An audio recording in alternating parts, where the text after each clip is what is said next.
morning, good morning, good morning, good morning. King Roman News gonna come right through. Hey, good morning. Coffee cheers to you. I was just getting my coffee ready this morning. It is 6:36 a.m.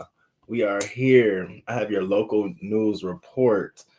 I apologize. I did not get a chance to put all of the topics we're going to be covering today in the description box. I was running a little bit behind because of this nice weather we're having. I did get a chance to walk my dog a little bit this morning, and so he just took a little bit longer than I expected. But we have about 18 topics, and I'm going to rush through them because I definitely don't want like a 3 or 4 hour show. So I'm going to make it quick. But these topics today will cover a little bit of politics. We have a little crazy. We have a little tragic. We have fatal, and then we have the murder stories, the really, really sad murder stories. So I wanted to ease into it this morning. So thank you all again for being here with me. Thank you, moderators. Thank you, members. Thank you, subscribers. Thank you all for being here with me this morning and allowing me to share some information with you to go about your business. Now, before I begin this morning, I want to remind you all of the upcoming contest for Friday.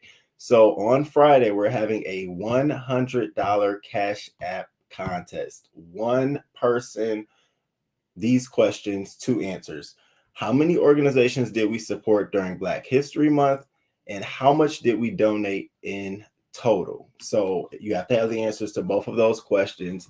I did see folks going back to watch the videos. On YouTube Studio, we get to see what videos are being watched, and a lot of the February videos I can see people going through it. So simple. It should be really, really easy. Again, look at the description box, and I also gave the amount at the beginning of those lives and at the end, so it's not like you have to watch the video or anything like that. So again, that is a $100 Cash App prize and results on Friday. So Friday I will send the Cash App straight there, whatever. And then I have another announcement before we begin. So I know next week I said I wasn't going live, and I'm not going live. I'm not. Now, members, I have a treat for you all. So I am going somewhere next week and next weekend. I think I told some of you all already. But I have a treat.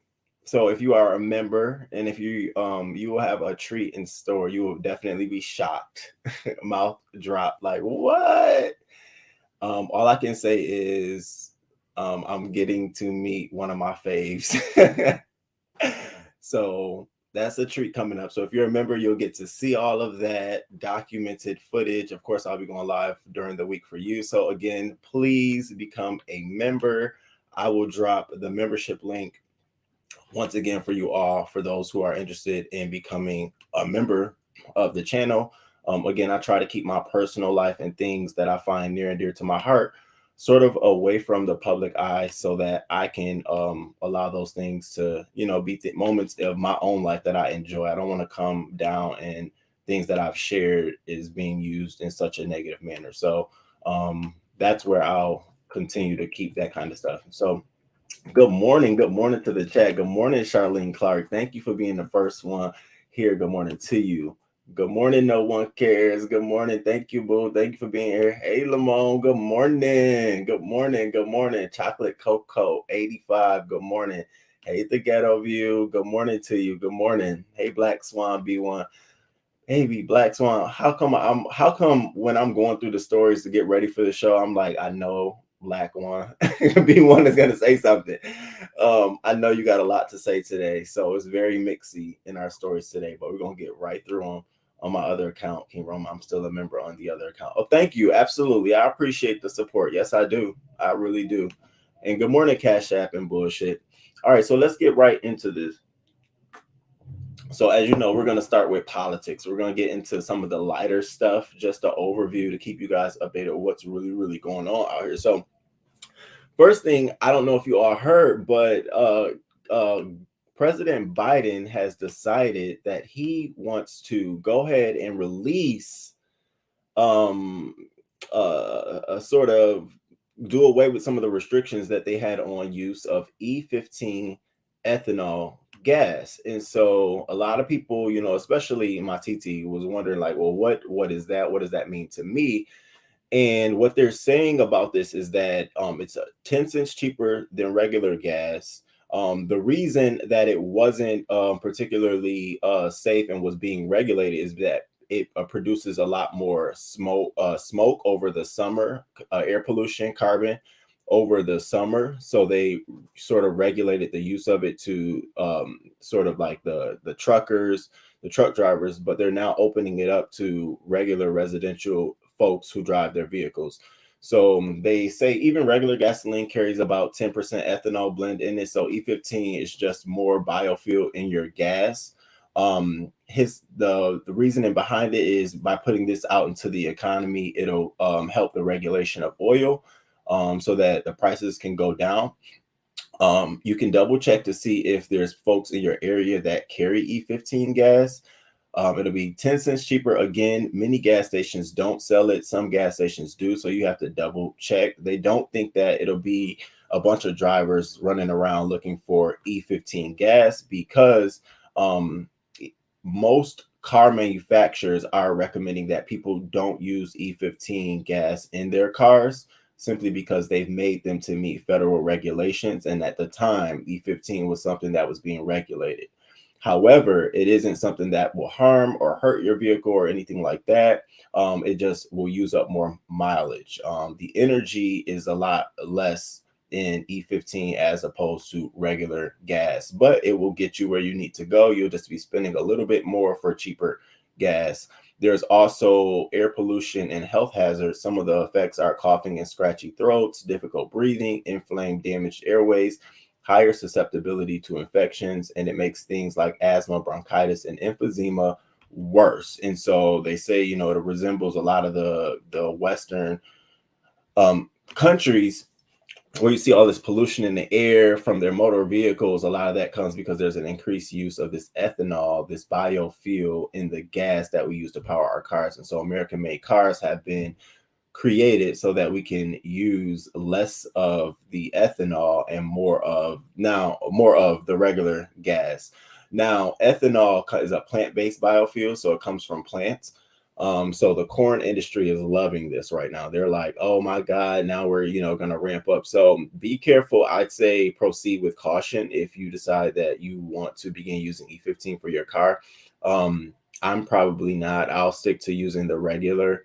I think this is one of the costs of doing business with having a car and, managing the upkeep of your transportation. So I just wanted to let you all know that that is coming soon. That will be on the market.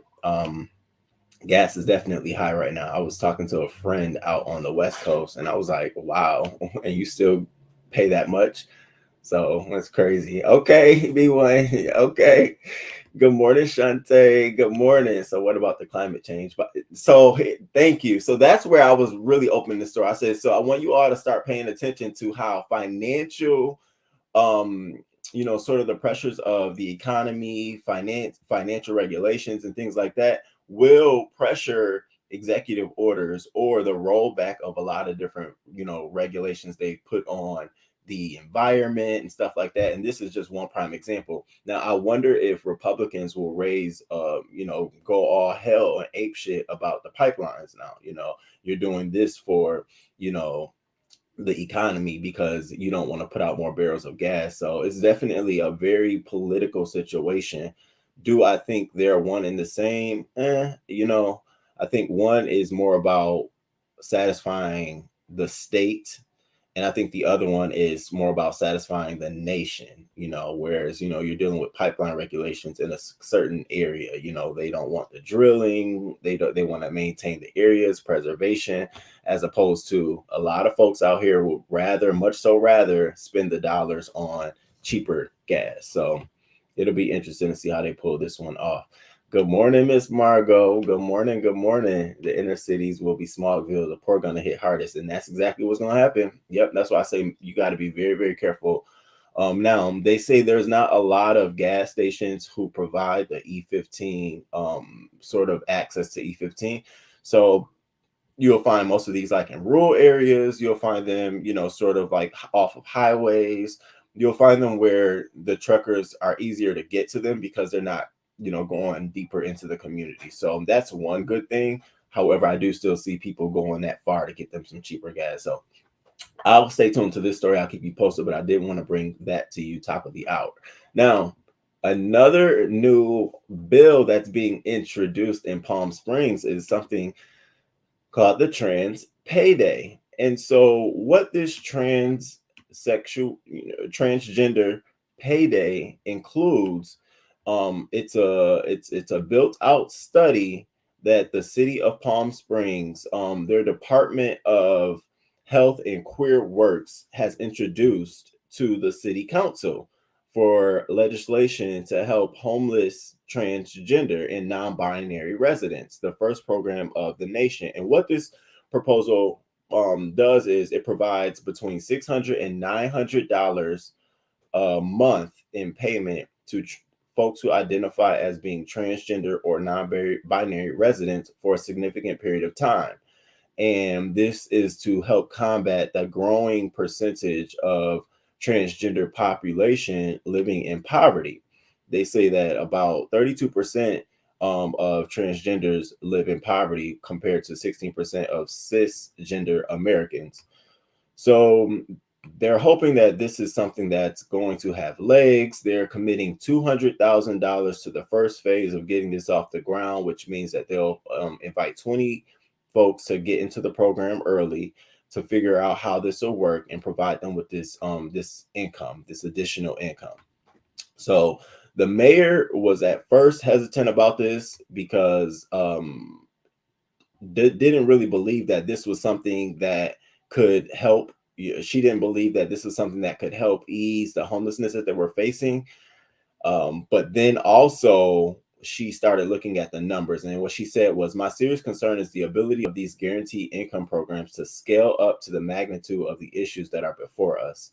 Such a program to help people in the LGBTQ community is unbelievably part of the values of Palm Springs, hands down. But we have so many priorities going that I just am not sure we can commit to developing a guaranteed income program long term. And so it received approval in the legislation, and so now they're going to begin fielding this out to see if this is actually something that'll work. And so I'm curious to see if this is something that's going to work. And I have my own thoughts on something like this, and sort of my sentiment is along the lines of the mayor. I have no problem with the guaranteed income based programs as long as they are parallel to the programs for single homeless mothers of children and veterans and homeless folks in general. Because what I don't want to have happen is something abused, where people are actually fleeing from state to come to California, specifically Palm Springs, to take advantage of this program, deeming themselves homeless. I could see if this was like a 12-month program, wonderful, help someone get off their legs.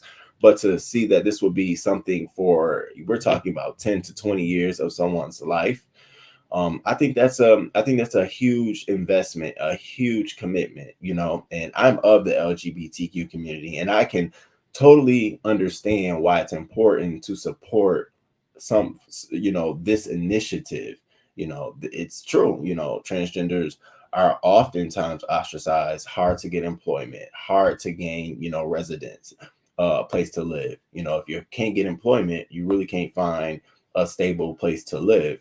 So helping ease some of that by giving them long-term income is great if it is compared with those additional things, job readiness and all those other programs. But I see it being an issue, a sticky point, when you have other priorities. God forbid you have a budget deficit. What's the first thing you're cutting? So now you've created this program where people are coming to rely on this income. And now, 2026 recession, because they're saying a recession is going to come anytime, 2023, 2024. I was going to cover it today, but I thought too many topics. But they're saying a recession is going to come. Small recession, like a 5%, 6% recession, but people will be losing their jobs. And so budgets will be showing up. So do we really have the capacity to carve this out and say, yeah, we'll maintain these folks for this period of time? Like, is that really the best way to go about doing this? I don't know. That was my thoughts on it. I do think things like this is necessary, but I just don't think that um it should be rolled out with a myriad of programs. Like, we have all these programs going on, and now we've just included this as a part of our guaranteed income based program as well. So that was my thoughts on it. What do you guys think about it? Let me see here.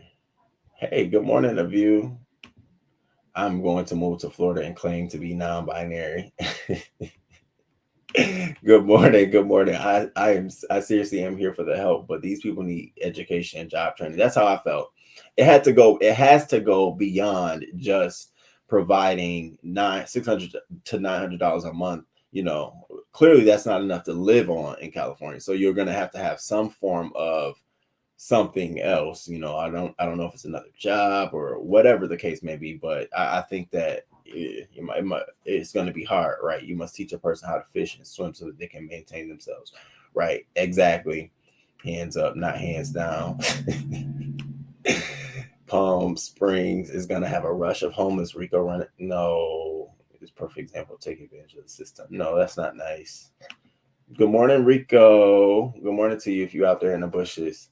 So yeah, I wanted to bring that up because what we've seen is when we have these don't say gay and it's child abuse. If you have your child going through transgender or any sexual or any gender-based programs in Texas is considered child abuse. Now we have this policy in Palm Springs where it's a good program, it's a positive program, but I think they need to be careful because there are other cities who would look at something like this and either A, do the same thing, or B, tighten up their policy so that this could never happen. Like, you know what I mean? So I think they need to be careful. And I almost think that this should have been done in a private pilot phase, instead of being something so public. Like, I mean, sort of giving the money to a nonprofit and ask them to trial this for you. But though that's just my sort of thoughts on that. Let me see. What do you guys think? We have known that a recession is coming. The government is supposed to be prepared. This government isn't prepared. Yeah, it's a recession coming, you all.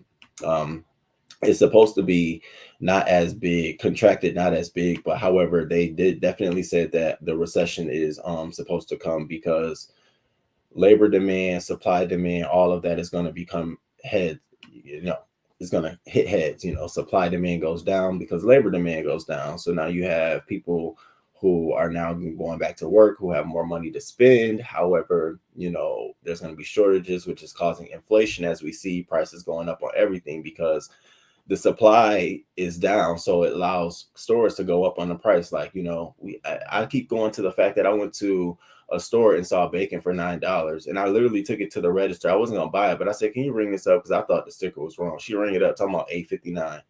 I said, "Ma'am, it's only like 7 pieces of bacon in there. The fuck are y'all doing? $1 a piece of bacon? Would you?" I said, "Would you buy this?" She's like, "No." I said, "Yeah, you go on and put that on the counter." I just wanted to know if I was crazy.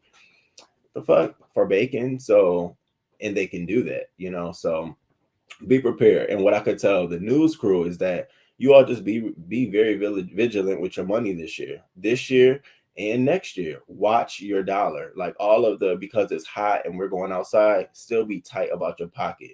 I'm going to out of town next week and a festival early next month, and everything is on the low end, not because I'm poor and I don't got it, but because I know that when I get to the event, I might want to have extra cash to spend. So all that upfront buying this to prepare and all of that, I cut that shit way the fuck down.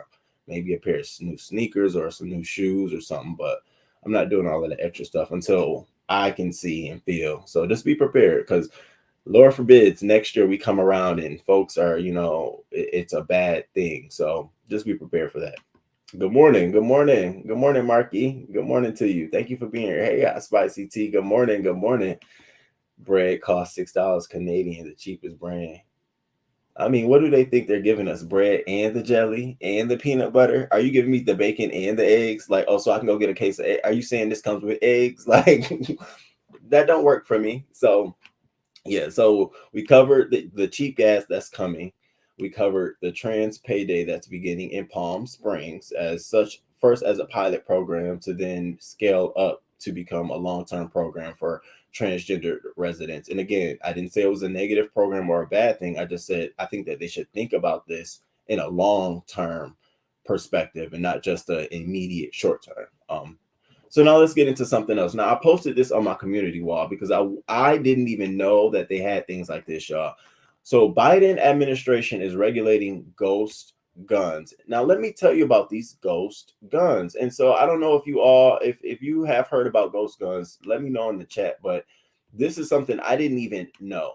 Now, did you all know that there are stores that will sell these ghost guns, meaning that they're made from private companies in various parts? So you got this part, and this part, right? Now, this could be a part to a toy, but it's a part for a gun.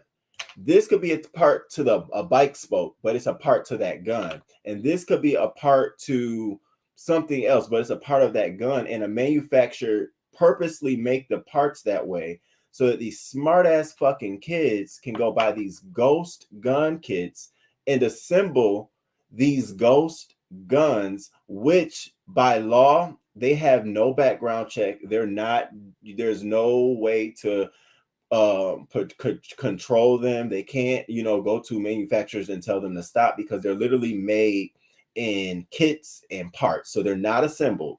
There's no screws, there's no bolts, and that's still how they get away with it, and it's on the rise. And so when I read the article, I said ghost guns. First I'm thinking, because when they told me you can make a gun through 3D, I said, see, this is why bitches gonna start making suits and clothes and armored vests and steels and titanium. I will go out in a titanium suit.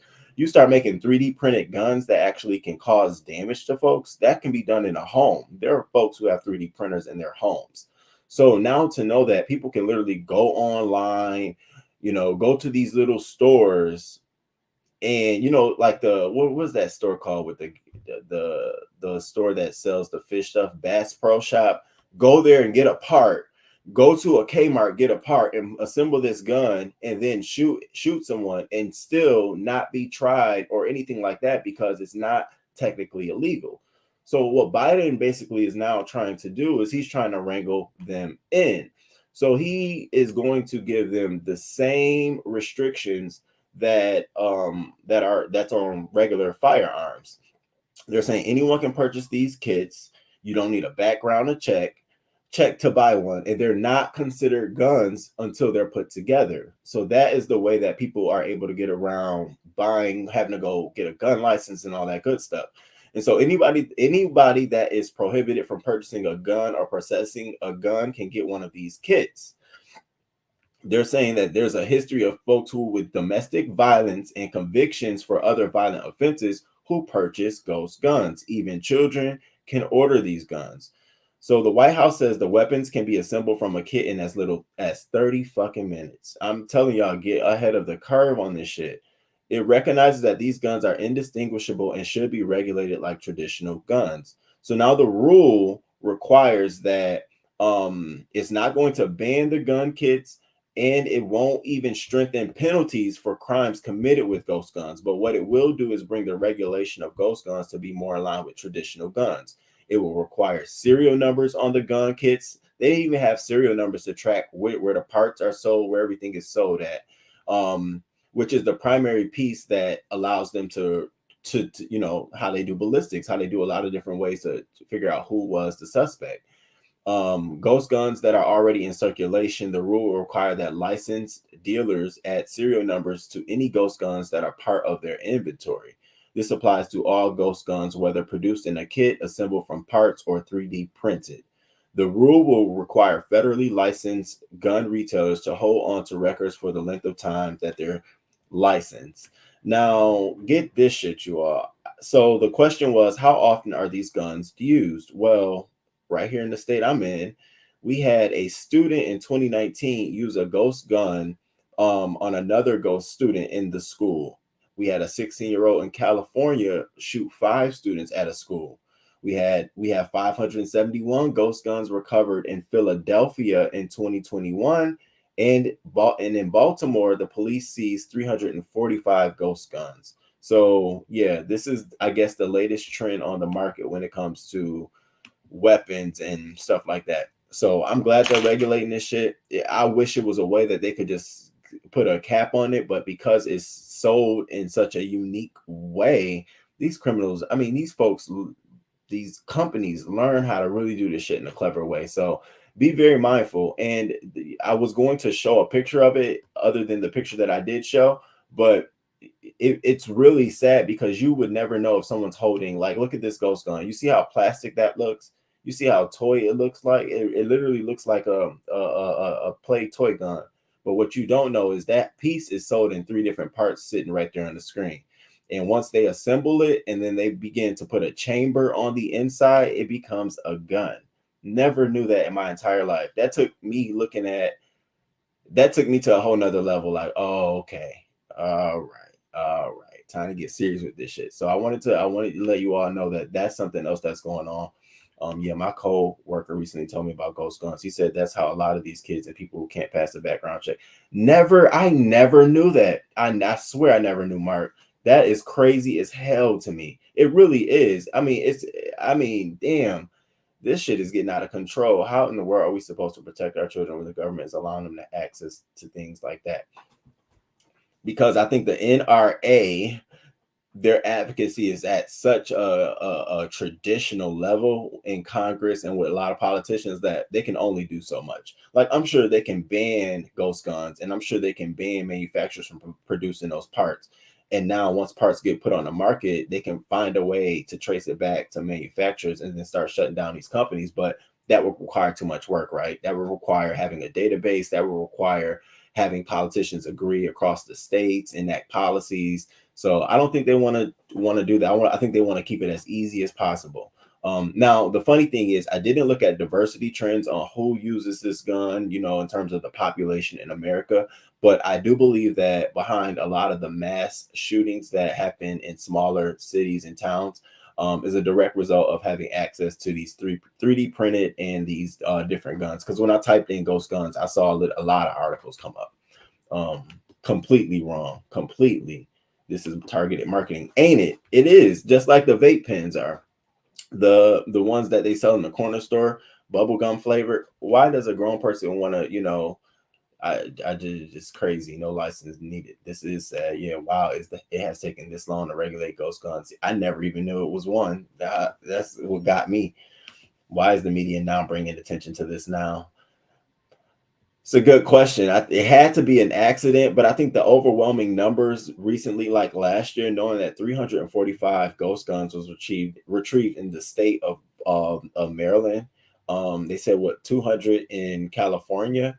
So I mean, it's on the uptick. Clearly, it's on the uptick, especially as we begin to get tighter on gun control. Good morning, Shay. Good morning. Thank you for being here. Thank you. Hugs. Anyone who lost a loved one to ghost guns should sue the NRA. They are responsible.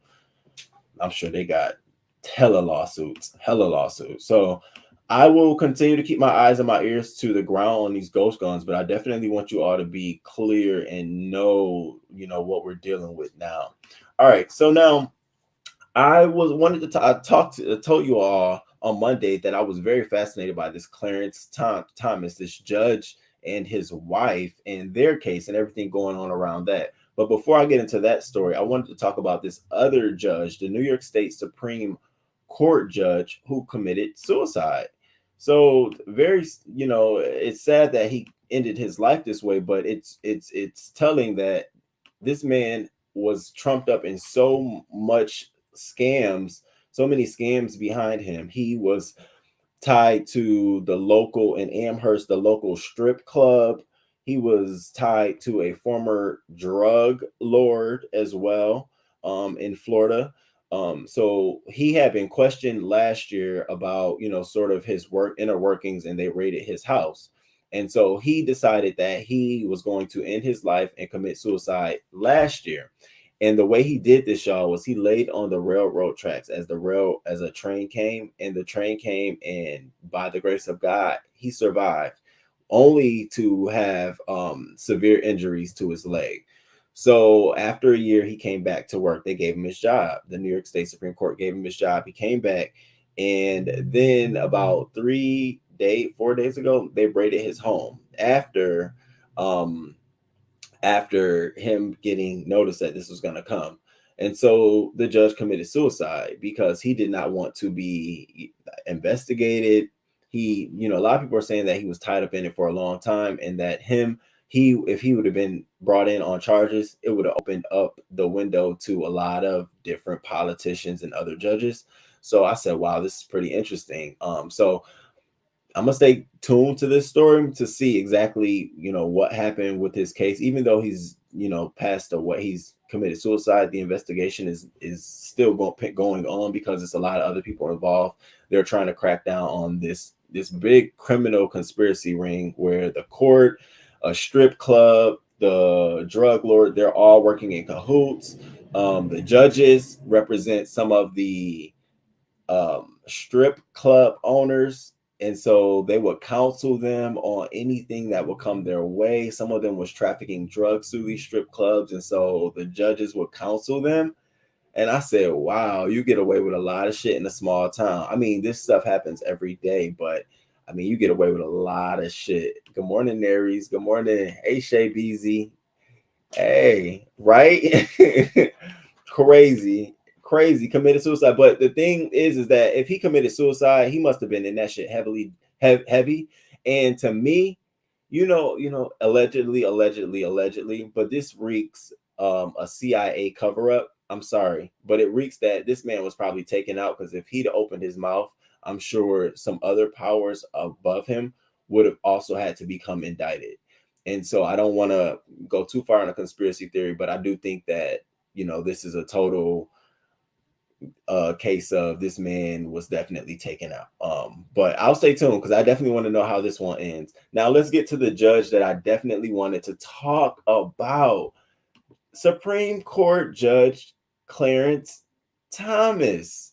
Now, I don't know what is going on with this man and his wife, but apparently they say that these two have been doing, conducting this kind of behind the scenes sneaky behavior for years, many years. Now, he's a Republican. He sides a lot with the conservatives, a big Trump supporter, all of that good stuff, which is well in his right, as long as it doesn't get in, as long as it does not get in the way of him doing his job as interpreting the law at the Supreme Court. Well, let's talk about this story. So the House Democrats uncovered on Friday that his wife, Gina Thomas, had sent a text message to Donald Trump's Chief of Staff Mark Meadows after the 2020 election, urging him to aggressively work to overturn Donald Trump's loss to Joe Biden. And so after that, she then sent an email. Folks, she just didn't care. She sent an email to folks in the conservative House members to tell them to get in the streets and be more aggressive in backing Trump's efforts to overturn the election. So Democrats have called Clarence Thomas to recuse himself from any additional cases relating to the House investigation into Trump. He voted that when the Trump's argument went to the Supreme Court, Clarence Thomas voted that Trump should have executive privilege and that his record should not be released. He was the only one that sided that way. Everybody else voted that they should be released. And so his wife has denied that she is a conservative activist. She knows everyone. She says that she shares many of the same ideas and principles and aspirations for America. Clarence doesn't discuss his work with me, and I don't involve him with my work. So now lawmakers are unclear what they could do to tighten conflict of interest, because every time they try to do something, it always is unsuccessful to pass legislation in the past.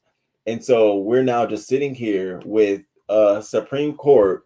I mean, I'm sure they all do this on a certain level, but his wife, I mean, she just don't give a fuck. So she literally texts Mark Meadows after the election, get on it. Can you imagine a Supreme Court pushing it? So now get the temperament at this time of Donald Trump and everybody else. If I got a Supreme Court person in my pocket, his wife, I'm gonna go hard. And now I just started looking at stuff like now it just makes so much fucking sense why he was like, well, if it goes to the Supreme Court, it'll be on my side. Because the whole time he had the wife of one of the Supreme Court justices in his pocket telling him, hey, and who knows what else could have they've talked about. This is just stuff uncovered under the trove of documents related to the Capitol riot. But who knows along the years and along the lines of what this wife has said on behalf, of course, she's saying it's just her. She doesn't do work on behalf of her husband, but, I'm sure he's given her some advice. He's counseled her or, said something to her. So I just thought this was interesting. And there's really not too much they can do because, again, once it's, they try to pass legislation, you need both sides to vote. Do you really think the Republicans are going to even have one person agree to support legislation to tighten the controls on their conflicts of interest? So we just got this judge out here and his wife just out here just doing their own thing. It caught me by surprise. Like, damn, we really can't do nothing. It really did. To me, it sounded like we was watching Olivia Pope. I'm like, really? His death is a rabbit hole of corruption. It is huge. Send her to jail. Period. Neither are camera ready.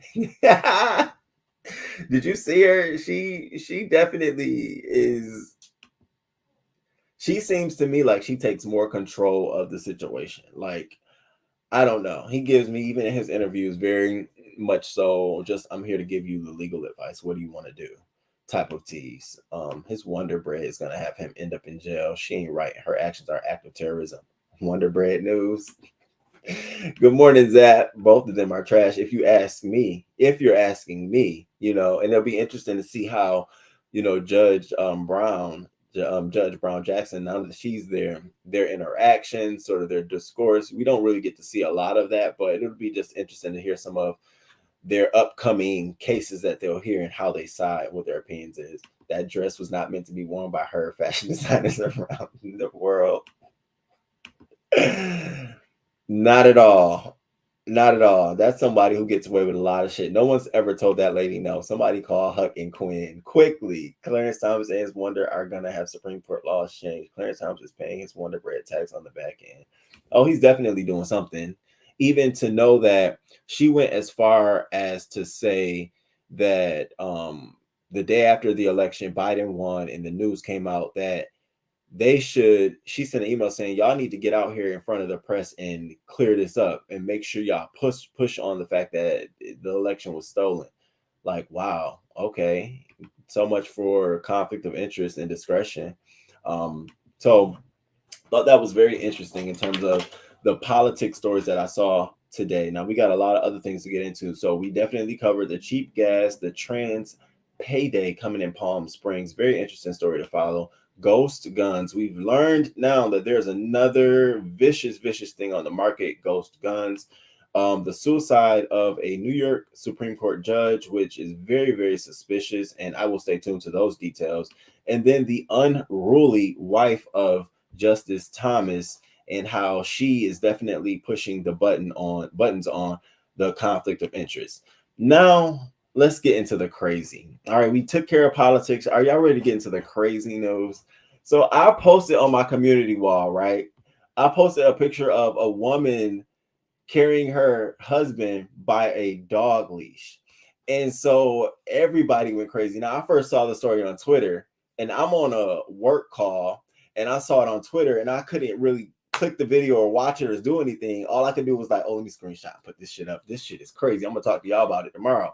So we're here. So let's get into this story. I got a video. I'm going to show y'all the video of it, and then we can break this shit apart. I'll tell you one thing. If you are not on Twitter, you should definitely get on Twitter and cut your alerts on either to me or somebody else, because they were eating them up. Somebody said it's giving Get Out tease, if you ask me. I just died yesterday. So Interracial newlyweds blasted for offensive dog leash wedding. Get out vibes. And so the New York Post reports that and they actually had a conversation with someone from the wedding that they're in the digital doghouse as a controversial clip from their wedding shows the seemingly white wife escorting her new husband, an apparent black man, into their reception on a dog leash. She wrote that the couple had their wedding in Gallatin, Tennessee on April 2nd.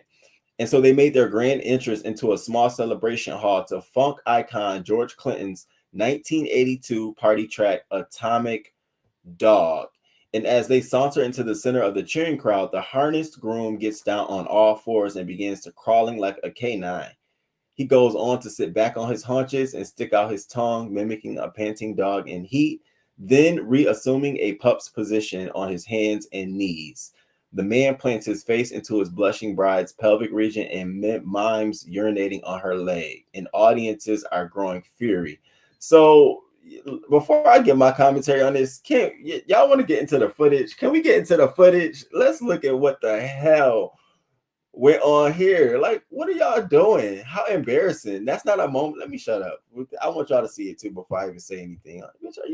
Did you lose your life while you was at it?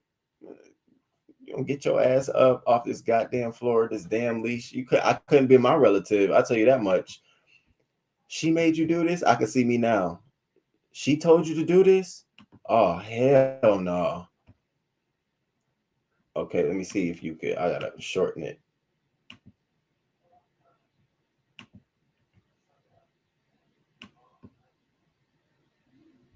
All right.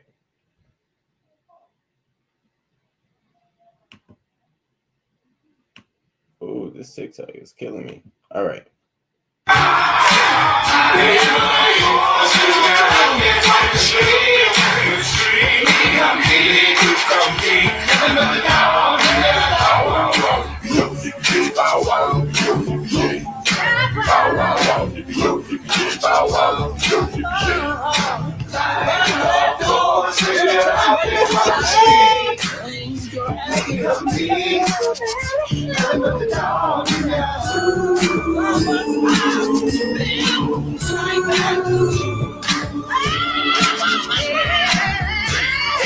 Never seen a kitty on a leash. Why I gotta be this way for me? Must be the peace. All I wanna do is run the streets like my OG. Shout out SNOOP. Indeed, I'm a different pedigree. Got a pretty nice bite, but the room kinda mean. Got a little bit of hindsight. I'm older than you think. Living life on all fours and we running till we free. Peace. Life on all fours when you're out there.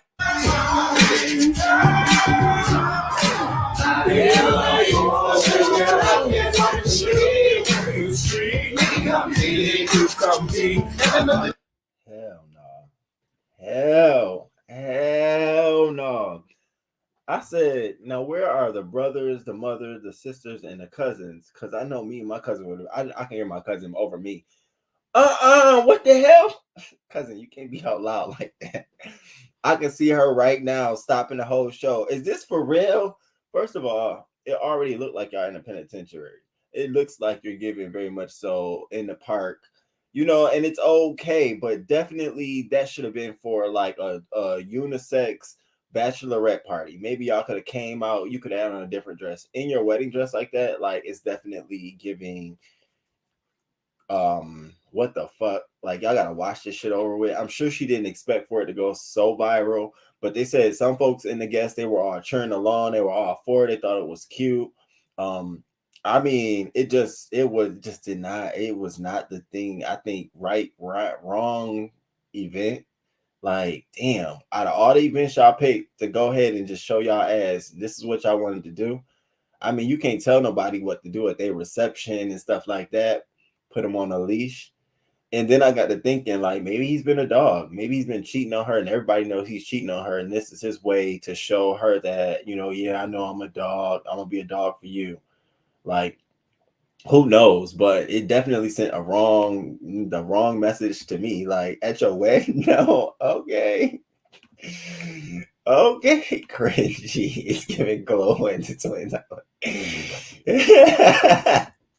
What the hell and what the fuck? I would have walked completely out after checking somebody. I'd have been over in the corner talking to her mom. You thought this shit was okay? Did you not tell him? After all the shit we'd have been through, I'd have been over there talking to somebody. Done, right?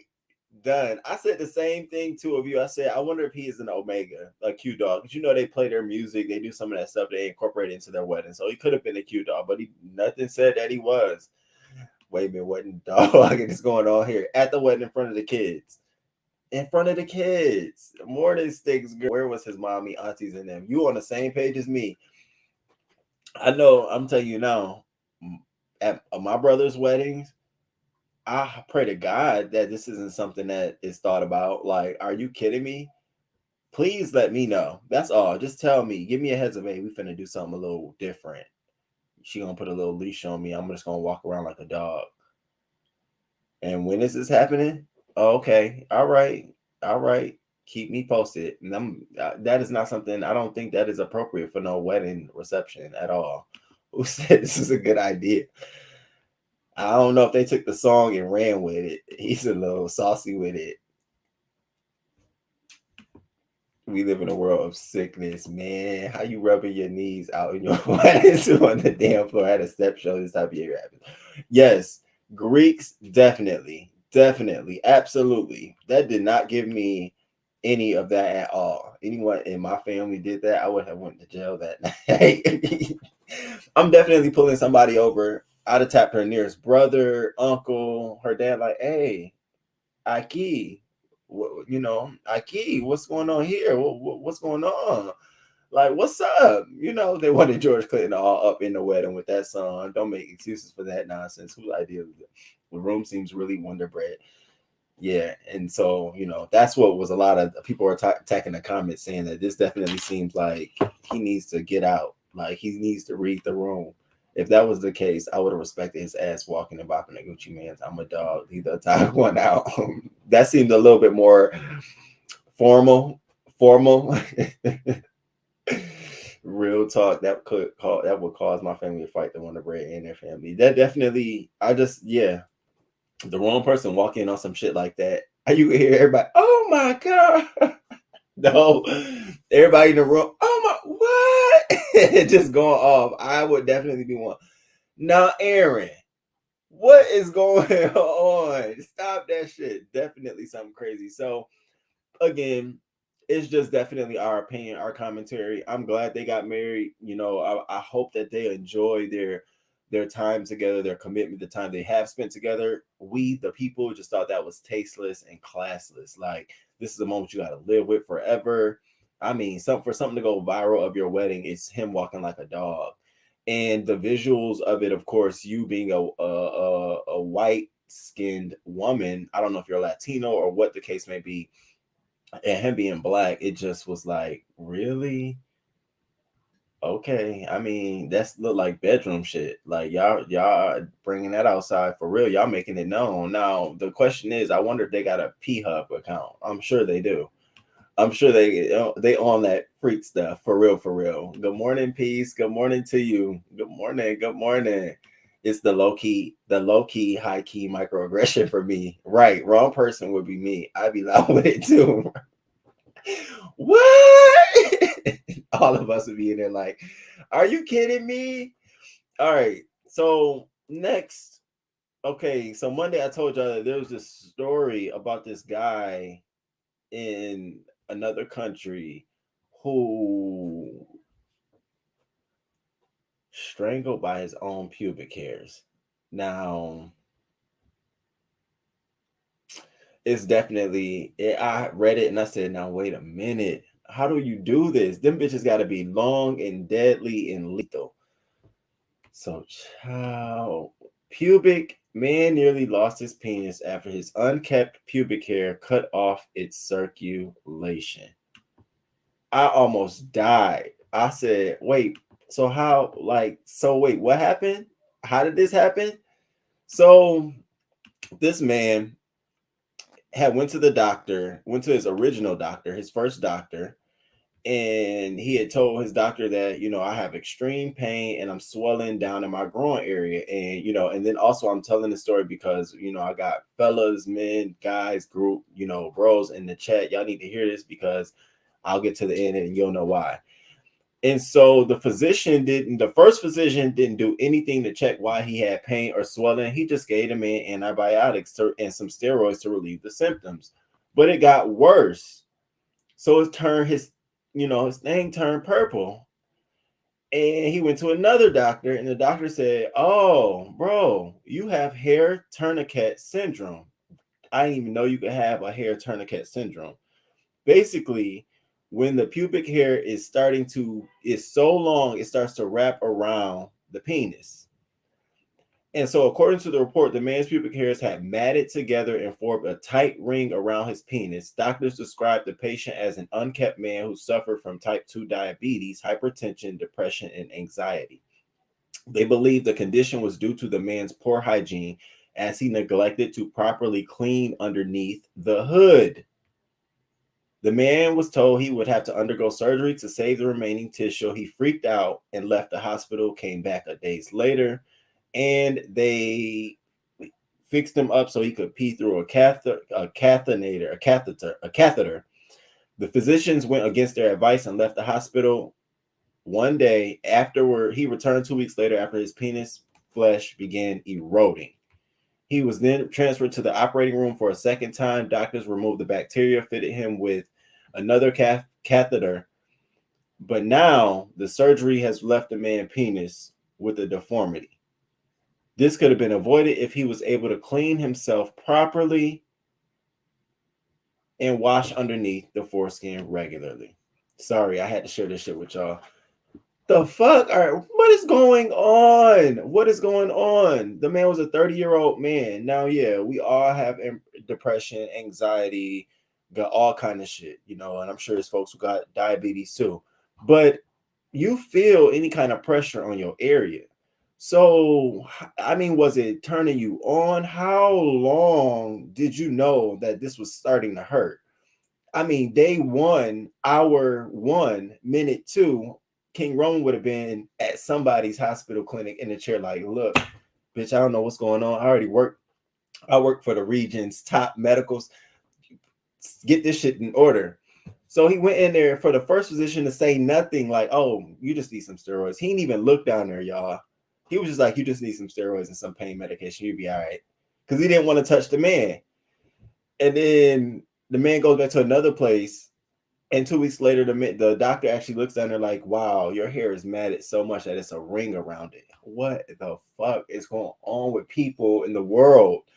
So now, because of that, he had to get because the hair tighten up on the skin, cause a ring, bacteria, that skin start, flesh bacteria and start deteriorating. That's a very sensitive area of skin.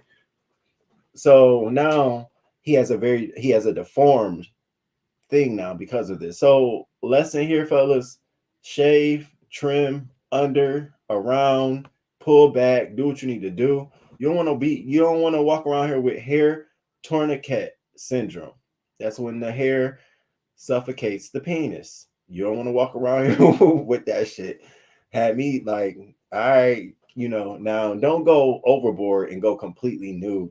Like that shit is that's irregular. Like I don't think that's safe either, but definitely something to consider. We fought a side chick who showed up in a white pants. We fought a side chick who showed up in a white pantsuit to my cousin's wedding. Thank God for no internet back then. I mean, damn. I mean, damn, B. Damn, that's bad. Damn. Oh, because you can't wear white to a wedding. Okay, I'm sitting here thinking like, I get it. Damn, y'all don't fuck around. What? Listen, I'm sorry. I'm trying to get out. The fuck? I'm sorry, y'all. I'm sorry. I had to get that stereo off I had to get it off my chest. I'm sorry, peace. I had to get it off my chest completely. My goodness, hygiene is everything. He literally let himself. You had to let yourself go for you not to know that Bro, what else you think is gripping you down there? If it's not your underwear and it's not no one else's hand, mouth, or body, what do you think else it is? I'd have been looked down there like, let me go ahead and get this shit together now. Never heard such a thing, but it's out there. Some of these doctors need not to be practicing. How do you not examine? And when he comes in and says, my growing area, your growing area is right there. Like, are you kidding me? The man is lucky that he is not. Girl, oh, she was nasty. Oh, I'm saying, who invited her? Oh my god. All right. So yeah, that definitely is crazy. So now let's move into the last crazy story. This one is definitely crazy, but we talked about these kind of stories before. A little bit more crazier. Fake Uber driver arrested at Miami airport. So this man arrested for allegedly raping a woman after posing as a rideshare driver at a Miami airport. Now let me tell y'all the crazy shit about this story here. So the man this is his like third time he does this shit, right? He just does this shit. They've been trying to catch him for the longest. So this was the one he got caught on. So he goes to the Miami International Airport. He pulls up like he's an Uber driver, has the decals and shit in his car. Not an Uber driver, not connected, but he sets the phone up and everything like it is.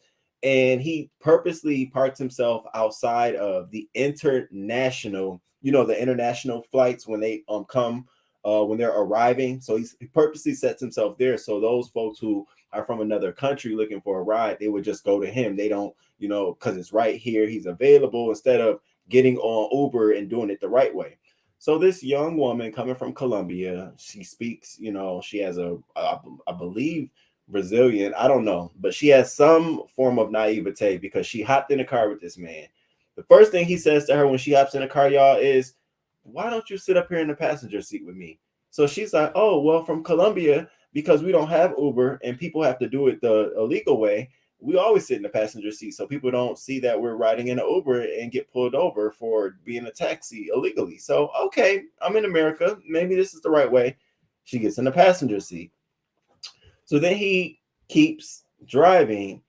And as he's driving towards her hotel, he pulls out $500 and says, hey, you should have sex with me. And she's like, no, what the fuck wrong with you? No. So then he says, well, your ride is $300. Locks the doors. Like, okay, what's good?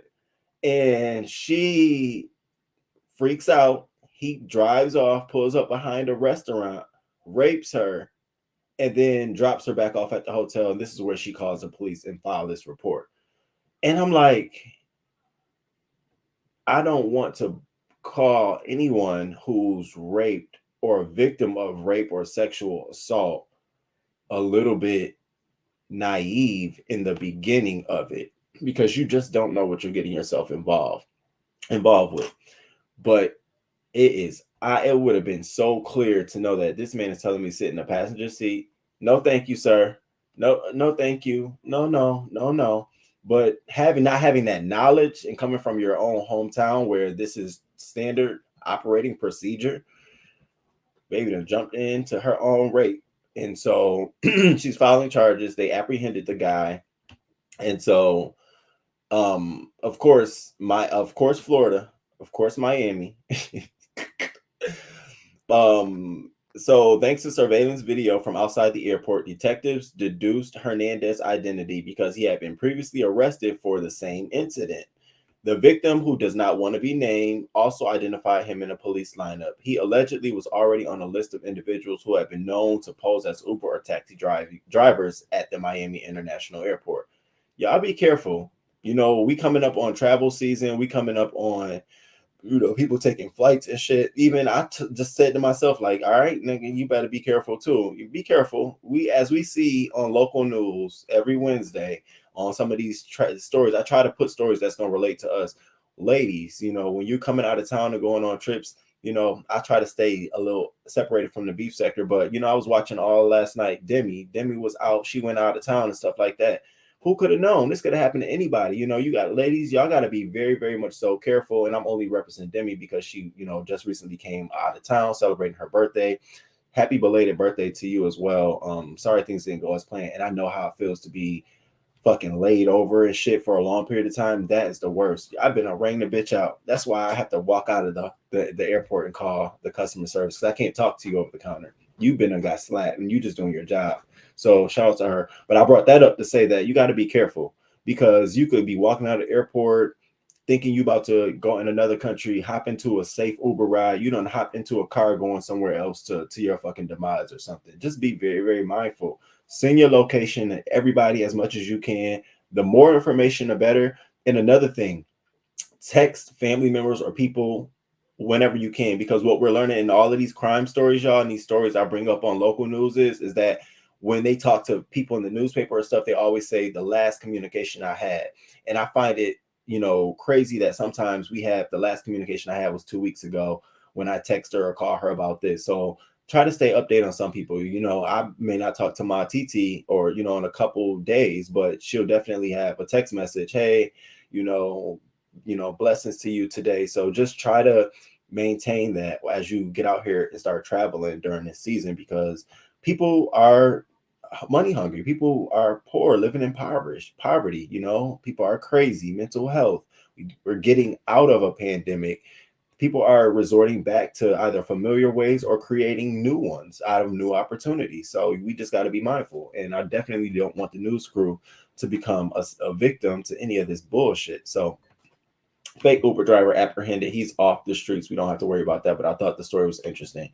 Now we're going to get into the more tragic stories.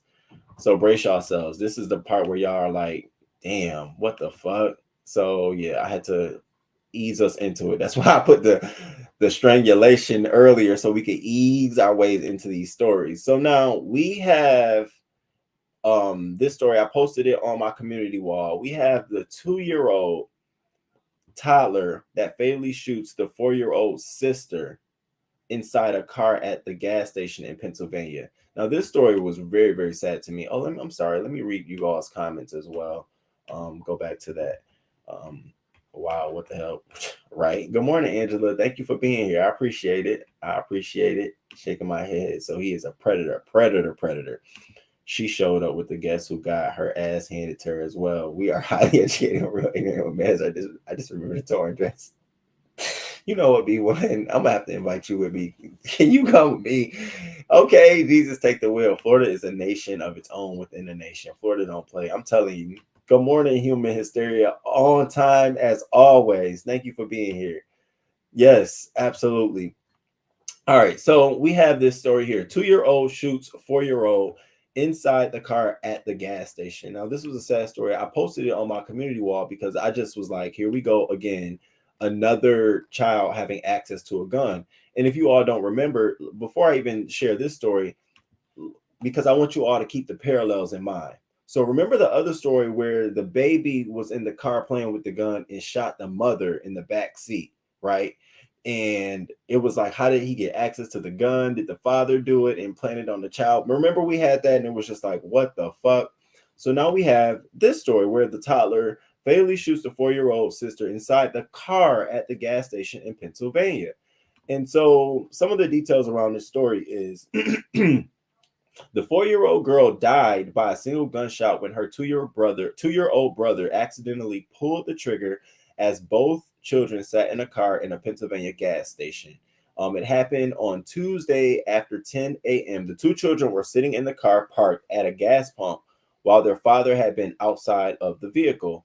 The boy was handling a gun inside of the car that had been parked at a gas pump and discharged the gun, striking his 4-year-old sister. Witnesses say they heard the gunshot come from inside the vehicle. People on the scene immediately rushed the little girl to the medical center where she died. Many people who knew the family said the father was a doting dad. It was his morning ritual. I see them every morning. He was a good dude.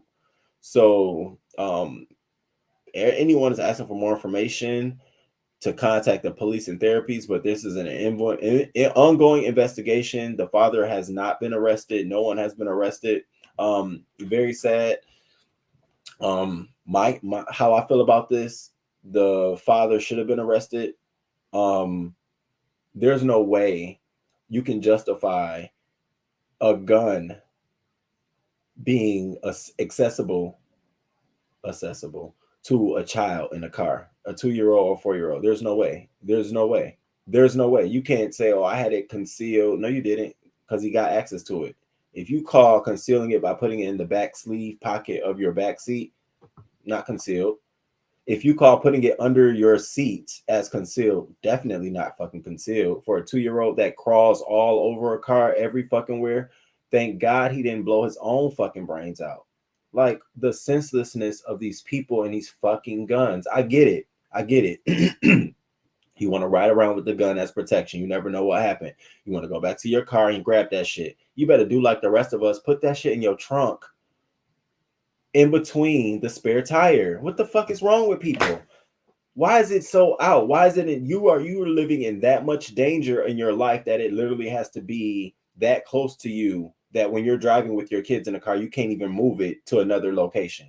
What are we doing?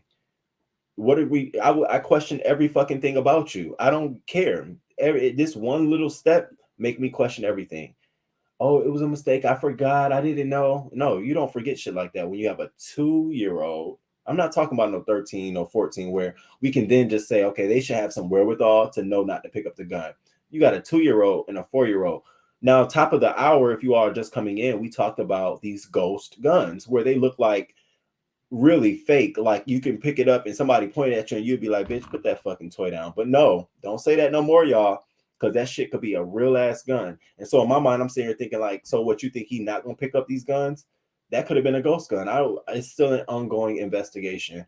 It saddens my heart that the 2-year-old boy will eventually have to grow up knowing that he killed his sister. Like that's not something he'll be able to ever escape. It's a story within the family. It's a story within the community. It's online. We hear about it. We know about it. It's fucking sad, pitiful. I don't care. Of course, this is a white male. I don't care if this was a white family, black family, Asian, Indian, Bosnian, Turk. I don't give a fuck. I think it's wrong. I think it's completely wrong for people, parents. I don't care, in my family, not in my family, to ride around with these weapons when you have minors, specifically of the ages of 2 and 4 in your car. And then you're getting out to go into the store. My brain would have instantly clicked, let me put my box in the trunk. In fact, you're not getting in my car if it's in my car like this. Are you kidding me? So I no sympathy from me for the father, no empathy from me for the father. All sympathy and empathy goes to that 2-year-old boy and the mother and the family of this children. It was a senseless, careless mistake. Very careless, very fucking careless. Doesn't make no sense to me at all. Now the girl is gone. You're gone. Can't get her back. No, it doesn't make anything. I just thinking about that the other baby who shot his mother. Is this the same state? Nope. But ain't that some shit though? No. It's crazy. Why are parents so careless with their guns? Is that a ghost gun? Why is it the parent arrested? That's why the same way the dad wasn't arrested in the other one. Remember, I said, now hold the hell, because it's an accident in the police report. You know, this isn't they're not questioning anyone. It's merely an accident. We came and filled out an accident report because a gun went off in an accident. There was no people fighting, there was no intent behind it, there was no motive. So we're filling out an accident report. Now we'll do an investigation. That's, you know, sort of how they're going to play this one out. Same with the other guys. Like, ain't no fucking accident there. I couldn't have been a member of this family, because I would have been calling him, you need to charge this bozo the fucking clown. You need to charge him, or we need to put him in a car with a gun in the back seat and have somebody come play with it while he driving. Like, I believe in an eye for an eye and a tooth for a tooth. I surely do. The fuck wrong with these people? It's beyond. Yes. Good morning, AJ. Beyond irresponsible. Good morning, Jay Parrish. Every day, have a great day on purpose. I know that's right. Why isn't the gun on a hustler attached to his body like the cops? Like, how? I be in my mind sometimes I be trying to think like, damn, yo, what kind of pressure are you on that every day of your life you got to walk around with a gun that you can't even move it when your kids are in the car? I'm saying this, y'all, because I know that there's black men, black men who live the lifestyle, young fathers, who have moments where they're riding with their little kids in the car, probably playing music, chilling, and they may go to the gas station and get out. and this could happen. That's why I'm really sharing this story, because it really takes just one example to realize how important it is for you to just throw that bitch in the trunk. Throw it in the trunk. It's not worth your child's life. It's not worth them even seeing it. I know we want to be tough and protectors as men, providers and all that great stuff, but we also have to be safe. We also have to be careful, mindful. We have to think before we do all that shit, because now you can lose stuff. You can lose people. You can lose all kind of shit. You can, So, sad story. I definitely wanted to bring it up because no 2-year-old should grow up already having killed someone. I mean, that's bananas to me. Not even their own intent. He didn't even know. I guarantee you, as he get older, he won't remember this, because there are going to be so many more traumatic things as he get older that will weigh heavier on him than something he doesn't remember when he was 2. All he'll know is, and that's going to be difficult to deal with, because what he think is, he may, he may think he can get away with it growing up, but that shit is gonna follow him in the community he live in, the friends he have, unless they move. Like, this is not just a one day thing. This happened. No, this young man is gonna be forever traumatized by this, the killing of his sister. So, thought the story was interesting. Now, let's get into another very tragic story. Very tragic story. I'm just coming in. Oh no, you're right about those guns. Crazy. The parent must be charged. He committed homicide of his own child by being negligent. Period. That's it. And that's all. That's it. You were negligent. Period. Like there's no other way to get around that. Negligent is a charge. The weapon could have been properly stored. This is not an accident. It is manslaughter. Charges have to be pressed. They really do. Have a wonderful day. All right, you too. No one cares. Thank you for being here. I appreciate you. This 2-year-old is gonna be reminded every day for the rest of his life. Absolutely. All right. Now let's get into this other story. Natalia Hitchcock. So this lady, okay, crazy ass lady. She's from Russia. She lived here in America. She lives in Wisconsin with her husband and the rest of her family, her 2 boys and her husband. And so she has been so ignited by what's going on in Ukraine and the Russian war that leading up to her having this attack, she had been drinking heavily, telling her husband she don't like the fact that now with what's going on, America's not going to let her go to Russia, and Russia's not going to be letting Americans come over there. So she had been getting hyped up anxiety. So, leading up, she got into like a little thing with her husband, swung on him, but he just was like, okay, whatever. Baby, she woke up one day and stabbed her 8-year-old son to death over this. And then walked to the other rooms to tell the husband and the other boy, I'll kill you all too. Can you fucking imagine that shit? Can you imagine that shit? Like I said, whoa, Russian mom, paranoia of the Ukraine war, and completely admitted to it. It wasn't like she, didn't want to admit to it. They say that the other boy was in the room while she was on the bed with the knife stabbing the son. And the boy who survived was screaming so loud that it woke their dad from a nap. He raced. And so the dad ran over to the room to see what's going on. And that's when he saw that she had stabbed him to death. And so they tried to perform CPR on him, get him, alive, but nothing helped. And so sad story, very sad case. They asked her husband if she had any mental health concerns, and he said, well, now she does, which is paranoia, but she didn't before. So again, sad story.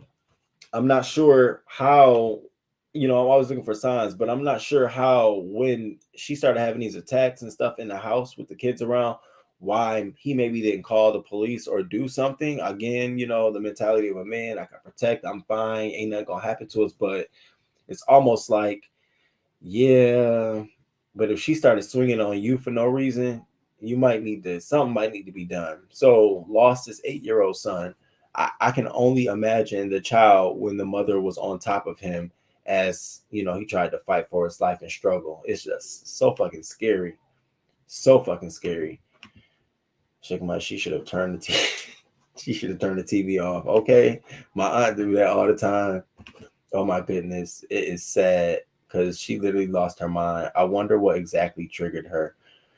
I think it was the fact that she felt like she could never go back over. I guess so. All her family is in Russia. And I guess she thought she could never go back to Russia to see her mom and her family because of the war. So, you know, it just made her want to kill everybody and go crazy. I don't know. It really has to be, you know, something deeper than that. But it's still an active investigation. I really think this pandemic has caused anxiety and mental illness on some folks. These stories. Yeah, I know. They're gonna ease up. I just had to get through crazy tragedy, and then they'll ease all up once we get to the murder stories. Sounds like trauma, complete trauma. I'm thinking the same. People like to hide mental illness in their own family until it's too late. Until it's too late, and then you have this. Then you have instances like this. So I'll stay tuned to the story. Natalia Hitchcock, and I'll keep you all posted on what becomes of this. One, you know, I was asking myself, should the other child be in protective custodies because of the father? Like, was the father negligent in protecting the other child simply because he didn't report it to the proper authorities, his wife, you know? But that's just me.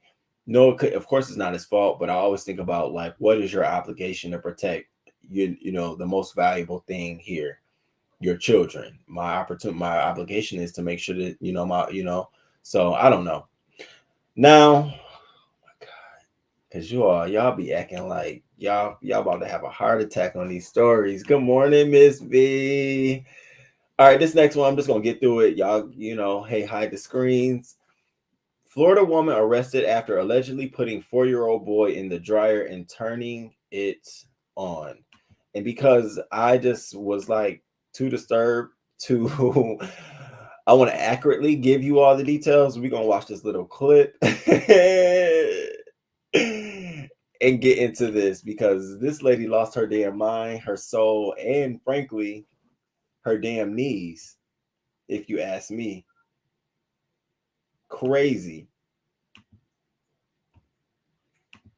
County babysitter is accused of putting a 4-year-old boy in a dryer, then turning it on. Tonight, Amber Chapman is charged with aggravated child abuse. West 2's Tonight Gabriel walks us through this investigation and tells us just how badly this little boy was hurt. A 4-year-old boy found with bumps and bruises told doctors that he spun around after his babysitter put him in the dryer. 35-year-old Amber Christine Chapman was arrested on a child abuse charge in Lake County over the weekend. Investigators say she frequently looked after the boy. But in February, the boy went to the emergency room because he was hurt. A report says the child had bruises all over his body, including his ears, his forehead, hip, and above his spine.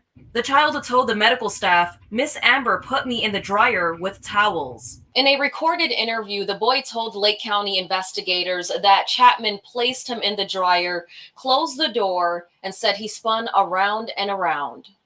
The boy told detectives that Chapman then opened the door, closed it again, and said he went around and around.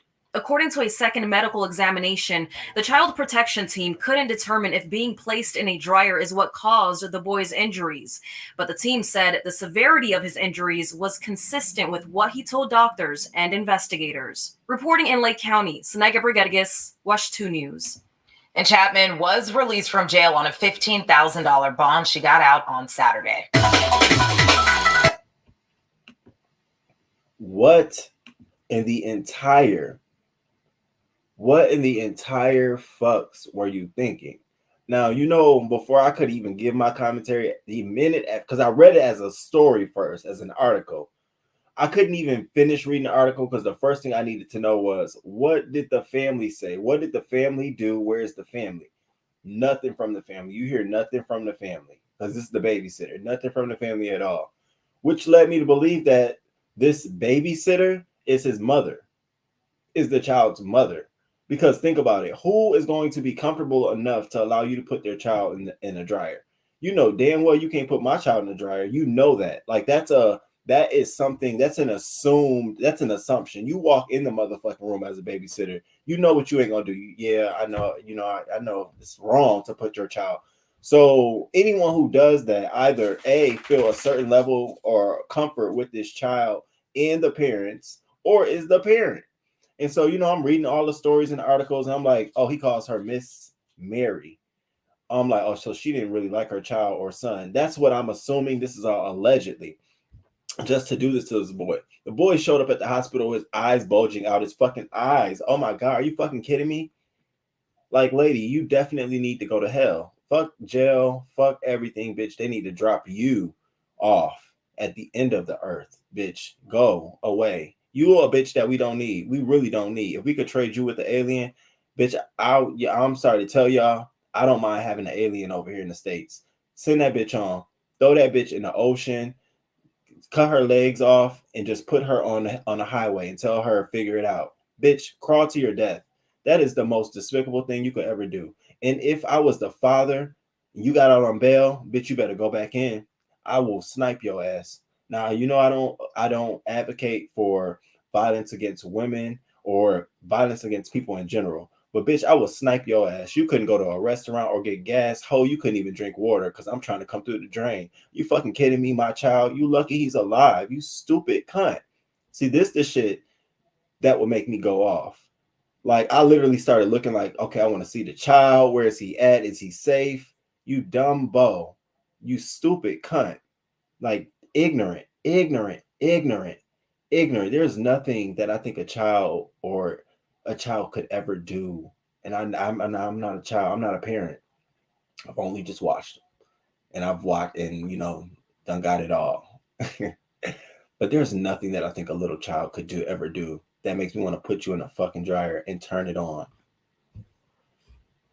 Bitch, you better go. You made for hell. You are wrapped in a hell's body with a hell's mind and a hell's spirit.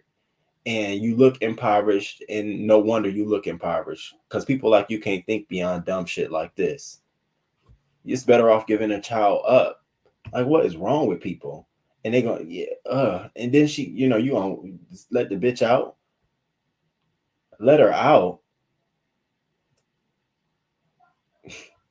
The fuck is going on in Florida? She should be charged with attempted murder. Yes, she should. The crazy thing about these stories, how normal. Right. Like, are you kidding me? Are you kidding me? The laws on child abuse need to be harder and stricter. That isn't aggravated child abuse. That is attempted murder. It really is. Crazy doesn't have a look. So how do you know? Right. That's true. I wouldn't have let her out on bond. That's depraved.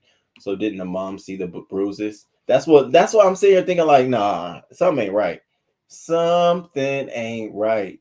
Don't nobody just go throwing nobody's child because you know that the child is going to say something. That's not something that you take their candy away. That's not a pinch. That's not anything like that, bitch. And even if you pinch my child, you better be ready for me to pinch your ass because I'm gonna ask him how hard did you? Okay, let me show you what he said you did. Is this what you did? The fuck? Don't pinch my child. And I've been trying to throw that bitch in the dryer. I'm gonna be on dead ass 100%. I'd have been trying to lure that hoe in the laundry room. Like, you left some shit back here, and I think it was money. Throw that bitch right in the dryer and turn that bitch on. She would have been having bulging eyes. She would have been up in there. Like, that's not something you play with. It dries clothes, dumb hoe. My chose getting bail behind. $15 all you need to get away with child abuse, attempted murder. And I was shocked that she even had the 10% on that, to be honest with you. Save our babies, they're being targeted. So many babies suffering, being taken out for no fucking reason. Like, and you can give it, I know no one wants to turn their child over, but you can turn your child over to the state. I mean, I would much so rather see that try as an option than you keep your child and abuse them. You never know if you got the next icon. In a world full of evil people that should never have contact with children or sexual parts. Like, I feel like a lot of people should, their criminal law should be lose your sexual part, lose your sexual organ, take that shit back to, some civilizations, carve that shit out and chop that shit off. Now you'll understand how important it is to do. If you do wrong, bitch, that's it. It's gone. I bet you motherfuckers be around here keeping that shit zipped up and locked if they know it get chopped off and put in a jar on their dresser. Damn, I remember the good old days. I fucked up and they done took it off. Florida sounds nuts as hell. Child abuse, elder, and abuse of the handicap really turns my stomach. I have no sympathy for these people. I'm for throwing abusers away. Elder abuse really gets me. That gets me all the time. Your imagination what you would do to her has me get. Kimberly, I will be going off because I just think it's, the people who don't have the right to say nothing or defend themselves like animals and shit. Like, bitch, what are you doing? I'm walking my dog the other day. This man's just kicking his dog. And I couldn't stop watching him do it.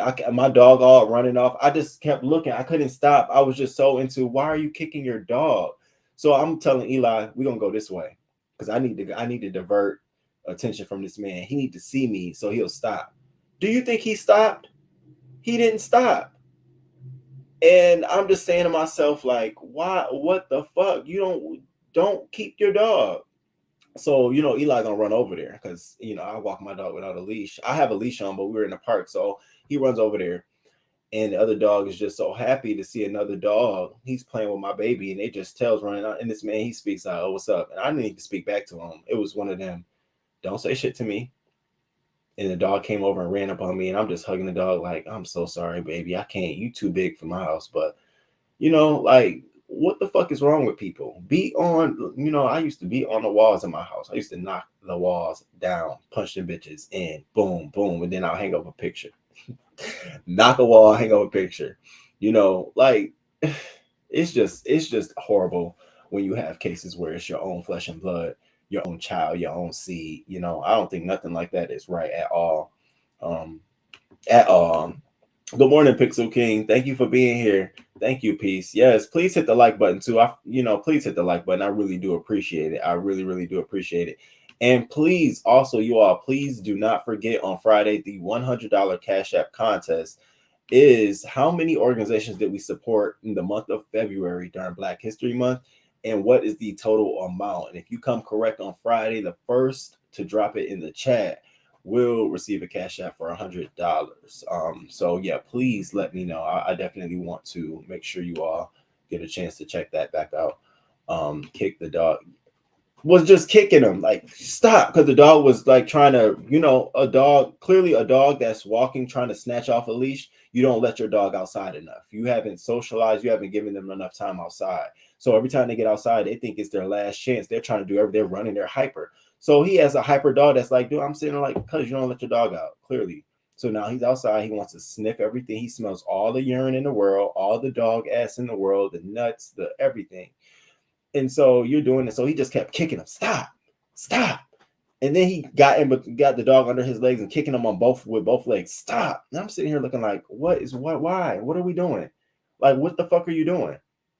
Your dog isn't responding. Oh, I need to stop. And your dog is scared. Your dog is like, and I see the tail tuck like, oh, this is a normal thing for your dog. I'm like, Lord help your soul. I hope, I said some of the worst things when I saw it. I said, but it is what it is. And God, forgive my heart for saying what I said. But you know what I meant. You know where I live. You know where my heart resides. Hey, Jessica B. Good morning. What I think is that she lives with her parents and the child thinks his grandparents are his parents. I feel like the grandparents bailed her out. If that is true, they should lose custody of the kid. See, you along the lines with me. It's some connection, some form or something going on there that there's no way, because I'm just thinking about the common Joe Schmo. I dropped my child off at daycare, or this woman is watching my child, and the dumbest person would know that, I put your child in the dryer. Your child's going to say something. I better not do that. So it leads me to believe that none of that went through your mind, because the connection you have to this child is a lot closer and deeper than anybody could tell you to stop. And I tell you right now, girl, you would have had some fried hair. I'd have pushed her ass right on in there. Baby, she'd have been on whites hot. For real, I was probably wanting to get the fuck away from him for good. And so that's why when the dog ran up to me, I'm like, oh, hey, baby. Hey, what's up? And I had some treats in my pocket, licking them treats. I'm like, here go Eli. Don't give him my fucking treats. Eli come over in a heartbeat on his treats. Baby, Eli be I'm like, I got more for you. You got a whole bunch. I wish I could take all the dogs in the world, but I can't. I wish I could take all the kids in the world, but I can't. I wish I could take all the elders who are being abused and the homeless people, but I can't. I can't do none of that shit, but just try to help. So that's why I try to bring these stories to the forefront. And even though you all, and I'll be honest with you, even though they're sensitive and they, they cringe and they make your heart hurt sometimes, it's just because I really do want to bring raise the awareness, not just in the story, but sometimes in those triggers of the story, how it happened, why it happened. Now us even seeing stories where these people look regular, we can see this shit, now, some of these Uber stories, they shouldn't be far-fetched. Some of these kids stories shouldn't be far-fetched. Now that we hear about guns, we should really start understanding, well, what kind of gun it was, and the policy. So I do apologize if they're like over the edge. But at the end of the day, I think that we just need to be informed. That I come from a place of and a spirit of, I want to inform y'all. I want y'all to walk away from here like, damn, this shit is crazy. These motherfuckers are crazy out here. And I also like to share stories across the board, Black, white, Asian, everything, and so just so we can know that violence and criminal behavior resides everywhere. And this situation with the girl, the 2-year putting the baby in the dryer, was a Latino family. So of the Latino community. So I'm not a Hispanic community. I'm sorry. And so I'm not sure if that played a part in it too, living in poverty.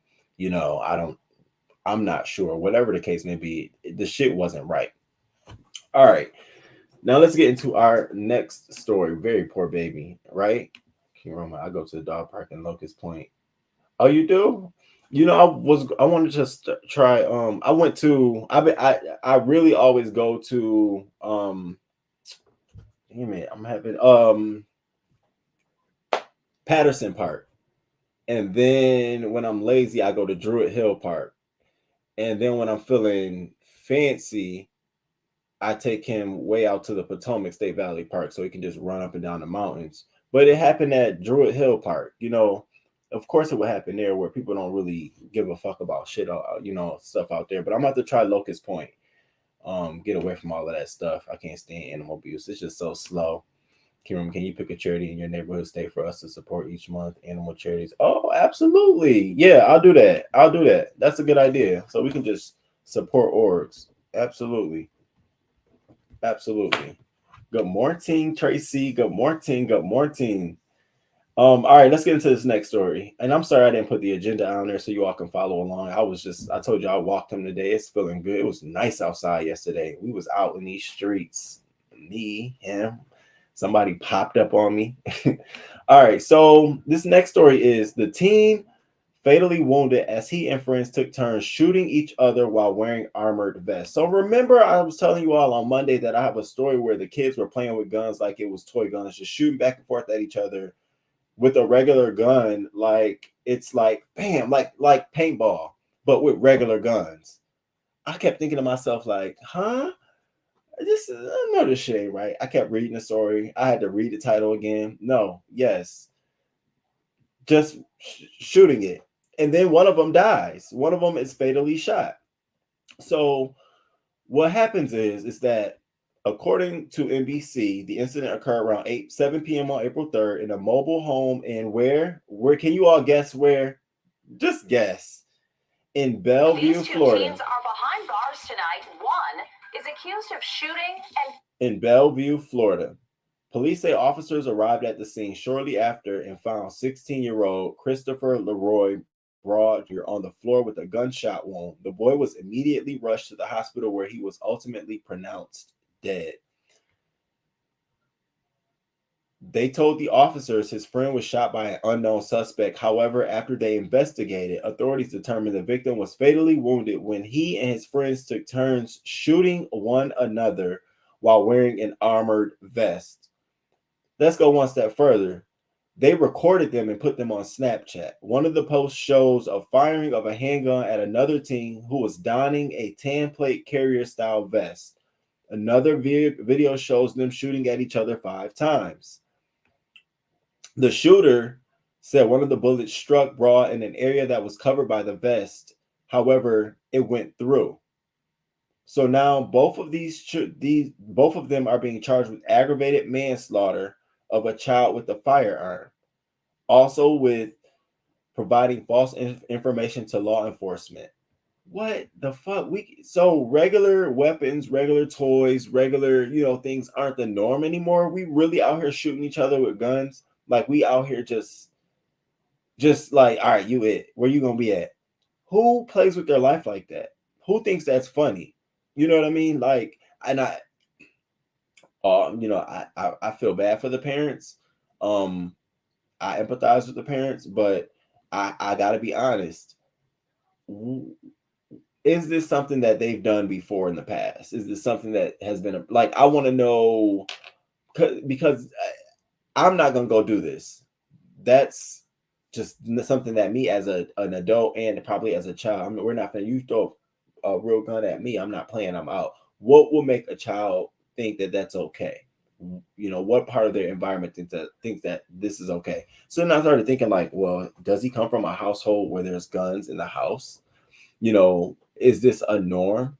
Well, they live in a mobile home in Bellevue, Florida. So I started investigating the Bellevue, Florida area and their mobile home population. It's a mobile home. It's literally the country. It's literally, high grass and ponds.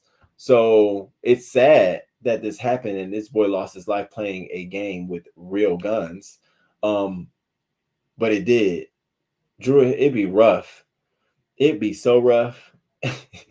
I can't wait for them to finish whatever they're doing out there to that area. Florida. Y'all all guessed it. Thank you, Miss Toby. You too. This isn't the first time teenagers have done this. I believe a couple died a few years. Playing with real guns, though, nothing about that to me is safe. You playing with real guns at all for anyone, I don't think that's safe at all. So one of them lost their lives. Two of them are now being charged with murder or aggravated assault and a murder. The videos are on Snapchat. I tried to get some of the videos, but I couldn't find any on Twitter, just screenshots of them. So I just left that alone. But if you do want to see a video of this incident go down where they're shooting each other, just go on Snapchat and type Florida. What was it? Just go on there and type teen gun shootout, and you'll be able to see all you need to see. Sorry, I just didn't want to pull that up. And now we're going to get into I don't know if you all heard this story. Very interesting story. So Patrick, this isn't the first time. What do you say? Gun safety was never taught. Guns were around like air. That's crazy to me. King Roman, did you know the man from the subway got a YouTube page? Watch it before they delete it. Yes, I'm about to play that. I'm about to play that too. And I got a little clip from that subway scene that I was like, God damn, bitch, I'd have been dead if you see what we about to see on this New York City clip. Actually, that's next after this story. That's a great segue. So Patrick Loyola's family, 5 days, they're still looking for answers after this man was killed in Grand Rapids, Michigan. So let me tell you about this police stop. This man was pulled over by the police after they had a tussle. The man asked him for his license and registration. The car wasn't registered, so the man he pulls him out the car, faces him on the ground, starts questioning him, and then a tussle ensues. He does not get up. He does not. The police officer is holding a gun to his head and fires and kills him and shoots him in the back of his head. He dies. Now, the body cam footage, they haven't released it and they aren't releasing it. However, they've hired Ben Crump as their legal representation. So I guess you know what? Today at 3 p.m., they're releasing body footage. So I want to share this clip of what we have so far of what went on in this incident. Now, I promise you, after 3 p.m., y'all, after this body cam footage is released, you heard it here first. This story about to take off because it already appears as if it was negligence. Like he thought he was just going to get away with it. So let me just share this little update of this story. It's fucking bananas how these police officers just running around here just shooting people. Like, oh, well, he's black. Nobody's going to miss him. That's his fam. They don't give a fuck. Are you kidding me? Like, are we for real? And we start this afternoon with breaking news. Grand Rapids police have announced they will release the video of the officer-involved shooting of 26-year-old Patrick Lyoya tomorrow at 3 p.m. during a news conference. Meantime, barricades have gone up around the police department headquarters in downtown Grand Rapids ahead of a rally demanding justice for Lyoya. That rally is set to begin in under half an hour. His death investigation is ongoing after Grand Rapids police officer shot and killed him during an alleged traffic stop last week. 13 on your side's Carla Byron is live at the corner of Pearl and Monroe. And Carla, people are expected to gather there a little bit later on tonight. Not a huge crowd at all, just a couple of marchers. I think there's actually more media here at this point than there are marchers. However, we are early. The march is supposed to begin, or rally rather, supposed to begin at 5:30. Now, the people who planned this rally and march are calling for police accountability and transparency during this process. The plan is for the group to rally here at the plaza, and then they'll march to City Hall at 7 p.m. The Royal Black Panther Party of Grand Rapids is hosting this event, and it's encouraging people to prepare a speech to deliver to the City Commission and to wear all black to show a unified presence. During a City Commission meeting this morning, City Manager Mark Washington said Chief Eric Winstrom will release all kinds of video evidence during a news conference tomorrow. So I'm looking forward to the body cam footage. I'm going to definitely be tuned. You know who going to put up a clip? I'm going to pop a clip for y'all, local news clip.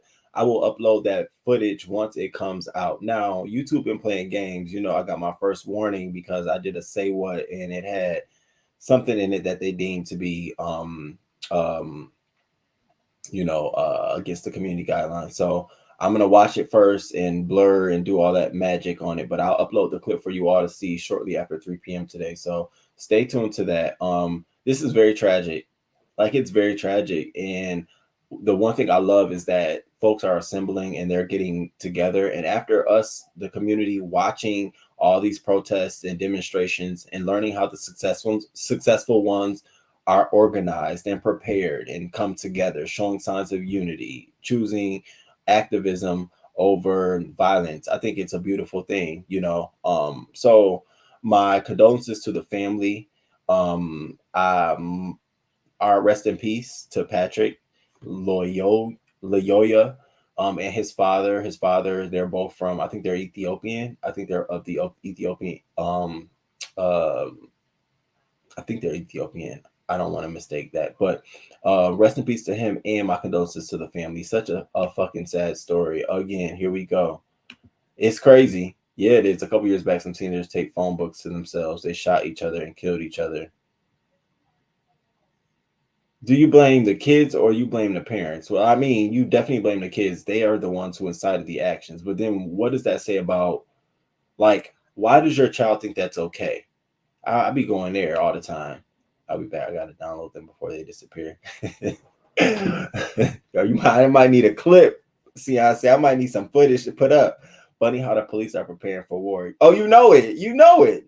Once the Royal Black Panther came out and said that, oh, we're hosting this and we want everyone to be in all black, that's not only unifying them for this incident, that's preparing a unification for everything. This would be recruiting for them. This would be membership. This is also, hey, in the next week we have this event coming up. Like, this is activism and preparing for long term. We're gonna be in this for the longer haul. So I'm not mad. Now, what I don't want to see is what happened in Seattle. I don't want to see where there's just like a community zone with no police presence. I thought that was just so backwards. Like, okay, we're fighting to, I don't even want to go into all of that, but good for them. Hey, Aisha the baddie, good morning to you. Good morning, good morning, good morning. All right, now let's get into the New York City shooting. Baby, this shit was crazy right here. So the New York City shooting,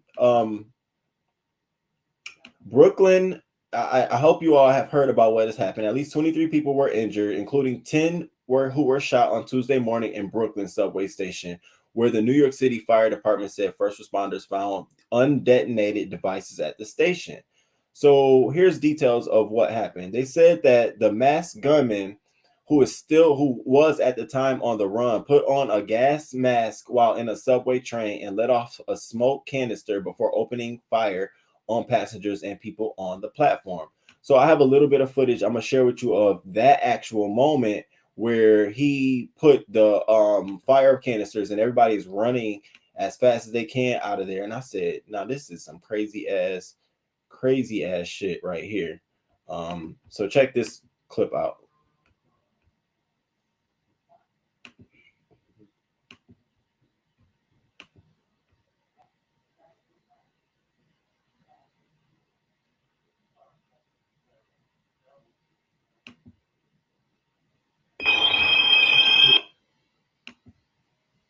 All right, check this clip out.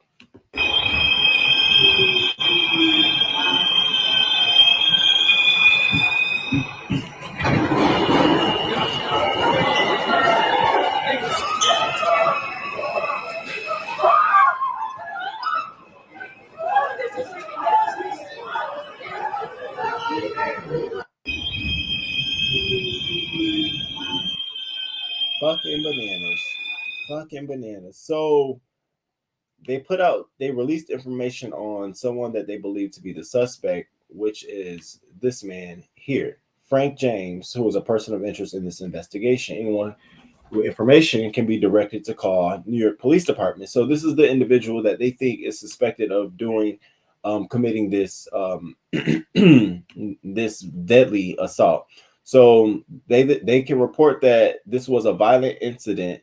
No one with life-threatening injuries as a result of this case. What else? The people of the entire state of New York stand with the people of the city, this community. The White House senior staff, they're in touch with Mayor Adams regarding this incident. They don't want New Yorkers to be terrorized. They're not investigating this as an act of terrorism. They said that after the scene, the gunman left a key at the scene that resulted in the recovery of a U-Haul van in Brooklyn. And police are now searching for the renter of that van, 62-year-old Frank James, who they named as a person of interest. And so they're looking for this guy now as a suspect in this shooting. Now, what a fucking crazy ass situation in a time where they're just trying to make sure that people think New York City is safe again, opening up, businesses coming back, Florida residents moving back. And then you got this New York City attack, among other attacks that are happening across New York City. It's just a crazy, senseless thing for someone to jump on there. And then, you know, of course, it's someone who looks, you know, relatively, he just looks like he wouldn't just open fire and, you know, and detonate devices, but they say they had tons of detonating devices throughout the fucking train on the subway. So very scary story. I'm going to go and look at those other videos on his Instagram page, and I'll upload some clips for you all today. Very scary. I'll put them all in one video and upload the clips of the entire thing for you all today, especially after 3 p.m. once we figure out what that footage looks like in the other scene. All right. Now we have New Jersey man, a man sentenced to 375 years for murder of a woman and 2 children over a Facebook post.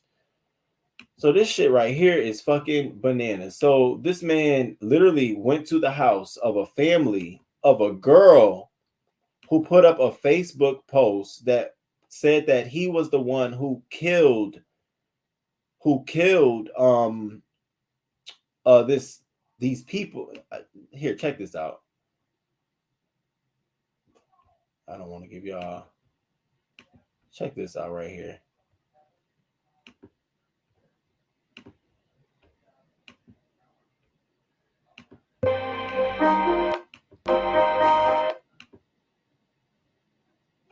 Emotion shook the Essex County Courthouse Friday when distraught family members shrieked. Ah! Oh, God, excuse me. Oh, God, I love the kids. Finally getting their chance to confront a triple murderer, Jeremy Arrington.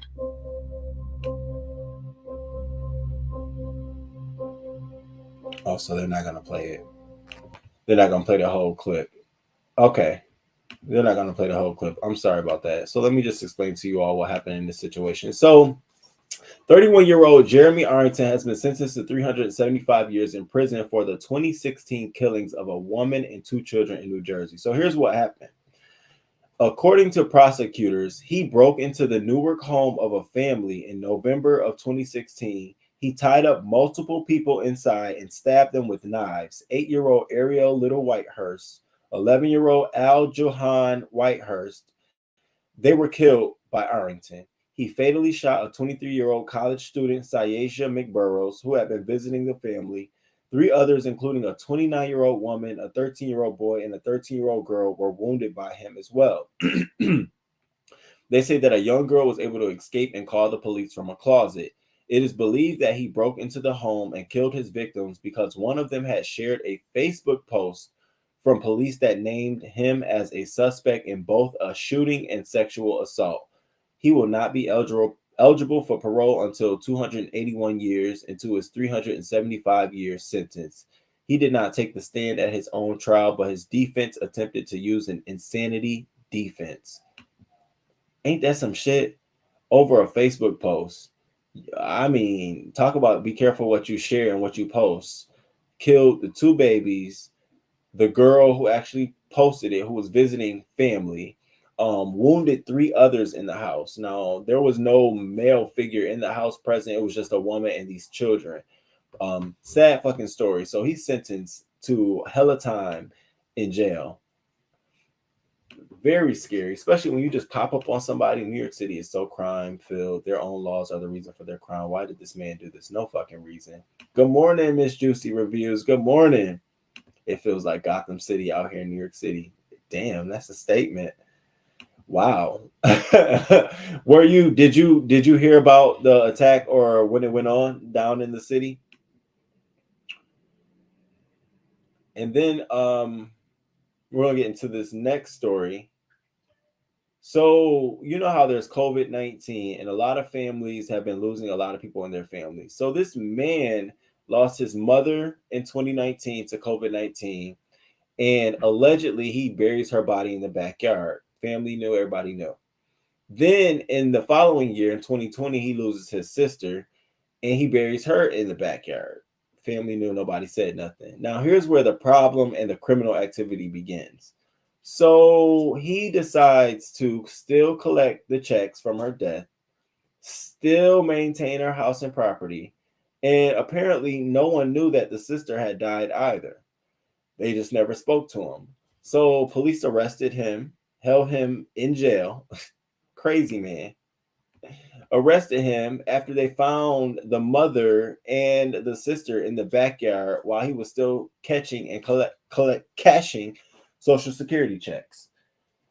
Crazy ass motherfucking story. The doors were barricaded with debris when they went to the house. They could see fleas and bugs piling from the floor to the ceiling, and they smelled urine and feces. He said he buried his mom in the backyard.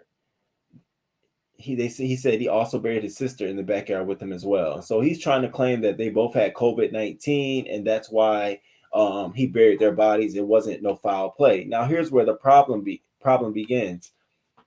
The coroner's office is having a hard time trying to give an autopsy on the body simply because it's been deteriorated and decomposed so bad. So they don't know if it's from COVID-19 or if there's foul play at hand. So right now, that's where they're stuck at in this case. They're trying to figure out what was the actual reason for the death of these 2 people. Eli, stop. Them nails is long as hell. My baby's over here. So I'll stay tuned to this story. As more information comes out, I will keep you all posted. I think it's really, really interesting to see that. Wow. I mean, at first I believed him, like, okay, maybe they did pass away from COVID-19. Then as more details came out, it took a turn. Kid Creole of Grandmaster Flash in the Furious 5 found guilty of manslaughter in 2017 of stabbing a homeless man. Now, let me tell you about this story. So back in 2017, it was late at night, summer night, and while he was leaving his job as a maintenance man, he was going home, and some guy had said, "What's up?" And because of the "what's up," he allegedly felt threatened and stabbed him to death. So later on in that year, he had did an interview and said, you know, he thought the guy was on some gay shit, and so he's not with that. So then he came out to refute that because he received a lot of backlash, like, oh, you're a homophobe, you're homophobic. And so now what his attorneys had said in court is they were saying that, can you imagine 12 a.m. in New York City walking and somebody comes up to you and say, what's up? Wouldn't you feel scared? Wouldn't you want to defend yourself? So before letting somebody attack him, he chose to defend himself. That's their defense. I choose to believe the fact that this may have been one of those homophobic attack moments. He said it first initially, then he walked it back once he faced backlash. I found it to be interesting that, you know, someone of his magnitude would even get involved in something like this. Of course, he's much older now, but he has been charged with this and sentenced as well. So sorry to him. Now let's get into this final story of today. Christian Toby Obumseli, Courtney Clemmy.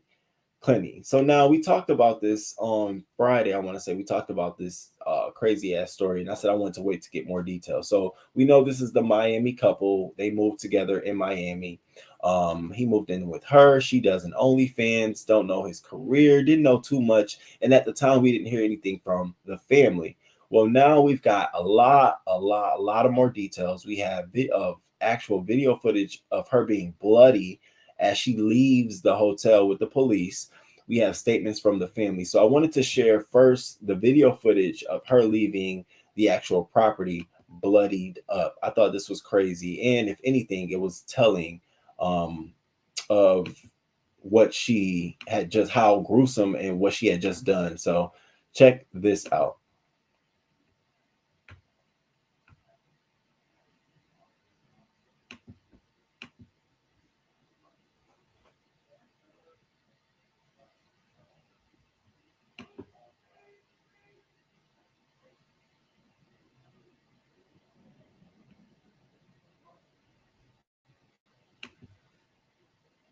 Tonight, as police continue to investigate the stabbing death of a man by his girlfriend, we're hearing from that woman's attorney. And it comes as we see new video of the social media model after she was released from a Baker Act. Local 10 crime specialist Bridget Knapp, live now in Miami with more. Bridget.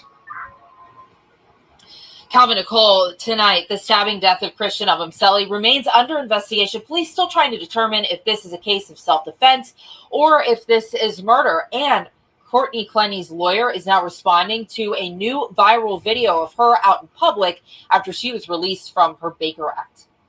Miami police continue to investigate the stabbing death of 27-year-old Christian Obumseli. According to detectives, there was a struggle between Obumseli and his 25-year-old girlfriend, Courtney Clemny, before he was stabbed once. Clemny has not been charged. Police are working to determine if this is a case of self-defense or murder. Shortly after the stabbing, video from TMZ captured by a neighbor shows Clemny covered in blood, cuffed on the floor of their luxury Miami apartment. Clemny was detained, but while talking to police, she threatened to take her own life. She was then Baker Acted. Shortly after her Baker Act release, a woman spotted Clemny in a hotel lobby. Yeah, you should go, because you just killed your boyfriend. I asked Clemny's attorney about the interaction. He responded saying she was in the lobby with her father, saying in part, again, it's sad that a member of the public who has no idea about the facts leading up to Mr. Obumseli's death would berate Courtney, who's a victim of repeated domestic violence. She justifiably acted out of fear for her life and had to defend herself. Local 10 spoke to a neighbor who says he saw the abuse. Not tell if it was open-handed or close-handed, but he was swinging at her. The couple's friends described a turbulent relationship and abuse at the hands of Courtney. I've seen her hit him. I've never seen him hit her. It's a stark difference from the loving relationship the two portrayed online. Miami police say there are no new updates in the case. It remains under investigation. Now that we got more details and a complete story, pulling it all the way around. So this shit is crazy as hell. And the fact that we got to see like more gruesome footage of her, it just seems like, you know, to protect yourself is one stab, you know, get off of me and then you run away. But to stab him to death multiple times, that is a little bit more intention behind it. It looks a little bit more like, you know, you were putting the gas on it. You were really angry. You were mad. You know, you intended to kill this man. You didn't. This was not intending to protect yourself and get free. I'm sure a couple of, you know, I don't want to justify anything, but I'm sure you could have used less force. So let's check out what the family had to say. The family finally came out here and released their statement, and you know, it's very sad because you never expect your child to not come back to you after relocation. He was a friend to everyone. Very caring, funny, very bright. He had big dreams. An emotional family still trying to grasp the death of 27-year-old Christian Toby Obumseli in what's being called a deadly domestic incident. It's a story that's making national headlines. It happened in an expensive Edgewater condo where the units cost millions of dollars. Loved ones say the man was caring and had a great spirit. CBS 4's Trish Christakis joins us live from Miami with more. Trish? So, as you can see, family heartbroken as well. Very sad story. I got to stay tuned to the story because this sounds like it's you know, they're investigating. No one's going to be arrested, but it sounds like we're in for the long haul on this one. It's going to be the words of this, you know, her and her family versus the evidence and the facts and the investigation that they find out. So I'm going to stay tuned. You know, everything is going to be an example or, you know, evidence. Their social media, their pictures, their text messages, the body cam footage, all of that stuff will be evidence. And so we just got to wait for more stuff to come out, you know, especially the text messages, the communications. Like I tell you, that in itself will let us know, you know, even though they said it's a turbulent relationship, but how turbulent? Was it turbulent enough for her to stab him these, you know, deadly? Was it that turbulent? So we got to stay tuned. So I'm going to stay tuned to the story. I'm intrigued by what's going on here. The fraud of it all. He ain't right in the head. I think he killed poison. I just got off the train and got into work before it happened, but something funny was going on because there was mad cops with bomb sniffing dogs. Yeah, they get on high alert quick in New York. Yes, they don't play that. Kid Creole's legacy is forever tarnished. Yeah, it is. Yeah, it is. Hey, good morning. Good morning. Thank you. My favorite morning news, man. Thank you. Thank you. Hey, thank you for being here. I appreciate it. I'm tired of the intolerance in our community. I am too. I mean, I really am, to be honest with you. Hey, ain't it? We know his Wonder Bread snap. They had broken up and he wanted out his apartment. He wasn't a friend to Black women. And I read all of that too as well about him not really caring for Black women and, you know, and the support for him has dwindled. So I'm gonna stay tuned. It'll be interesting to see how this pans out. You know, I'm not for or against, or I haven't chosen any side. I just really want to see what evidence comes out in this case. You know, it's certainly interesting for me to see if it was intent. Like, did she intend? I see this all the time on Snap, and you know, I love those shows. So that is all of the news I have for you all today. Thank you all for being with me so much this morning. It is a Wednesday, and my hump days are like Zoom calls all day. It's like check-in all day. So I'm gonna be sitting right here on Zoom. Take my dog to doggy daycare so he can go and play with the other dogs today. Good morning, Voodoo. Good morning. Good morning. Good morning. Don't forget, you all, guess. You know, even if you guess the number close to it and guess an amount close to it, you have the opportunity to win $100. And I just want to give back, have something fun to do, and, you know, give some cash back. And I didn't want to do multiple prizes. I just wanted one big amount to just go to someone. And let me let you all know, these organizations send me emails every day. I've been added to their newsletter, so I'm in. I'm reading news updates from each of these organizations, and it makes me feel proud that on behalf of the news crew, we got people out there who's like, "Hey, King Roman News Channel, here's the update," and it's like, you don't even know what this is. So thank you all for that. We got one more day to go. That is Friday at 6:30 a.m. Hot Topics, everything. I'll be talking about everything, all of it, all of the news, the updates with Kim Kardashian, their new show, and all of these clips that are coming out, especially the one about her in the sex tape and her wanting Kanye to do something about it. Now, understand this predates now. So this goes all the way back to when he went to go get the sex tape. So I think they had captured some of that and they're releasing clips of that. So we'll talk about that. Got some updates on the Carry On story. So I was watching some videos. I'll come back with that on Friday. So, and then I'll be off for that, and then I won't be back for next week. But I will be going live for members only. So make sure you join to catch the members only live. And then on Saturday of next week, not this Saturday, but Saturday of next week, I have a treat for you all. It'd be a nice little treat. And then on Monday, I'll talk about it with everybody else. But on I'll share with the members on Saturday of our little treat. But yeah, so thank you all. I hope you all have a great day. Please hit the like button on your way out. Subscribe, share. QI Media, that black man was online bashing and degrading black women, so black women should not defend him. Okay. I would feel the same way if the shoes was in the other boat and it was a black man, a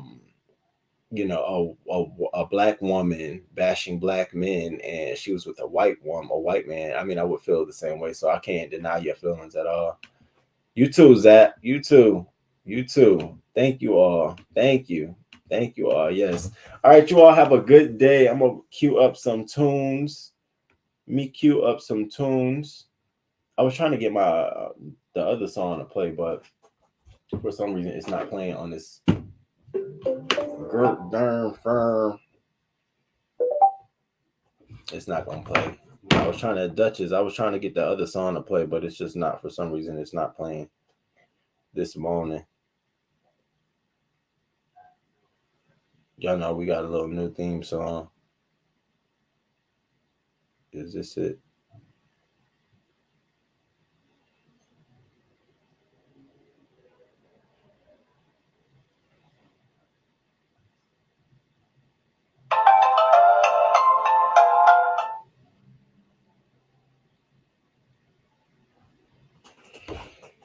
Who knows? Yeah, I can't find it. All right, y'all. I'm just gonna play my regular song. All right, y'all. Deuces. Have a great day.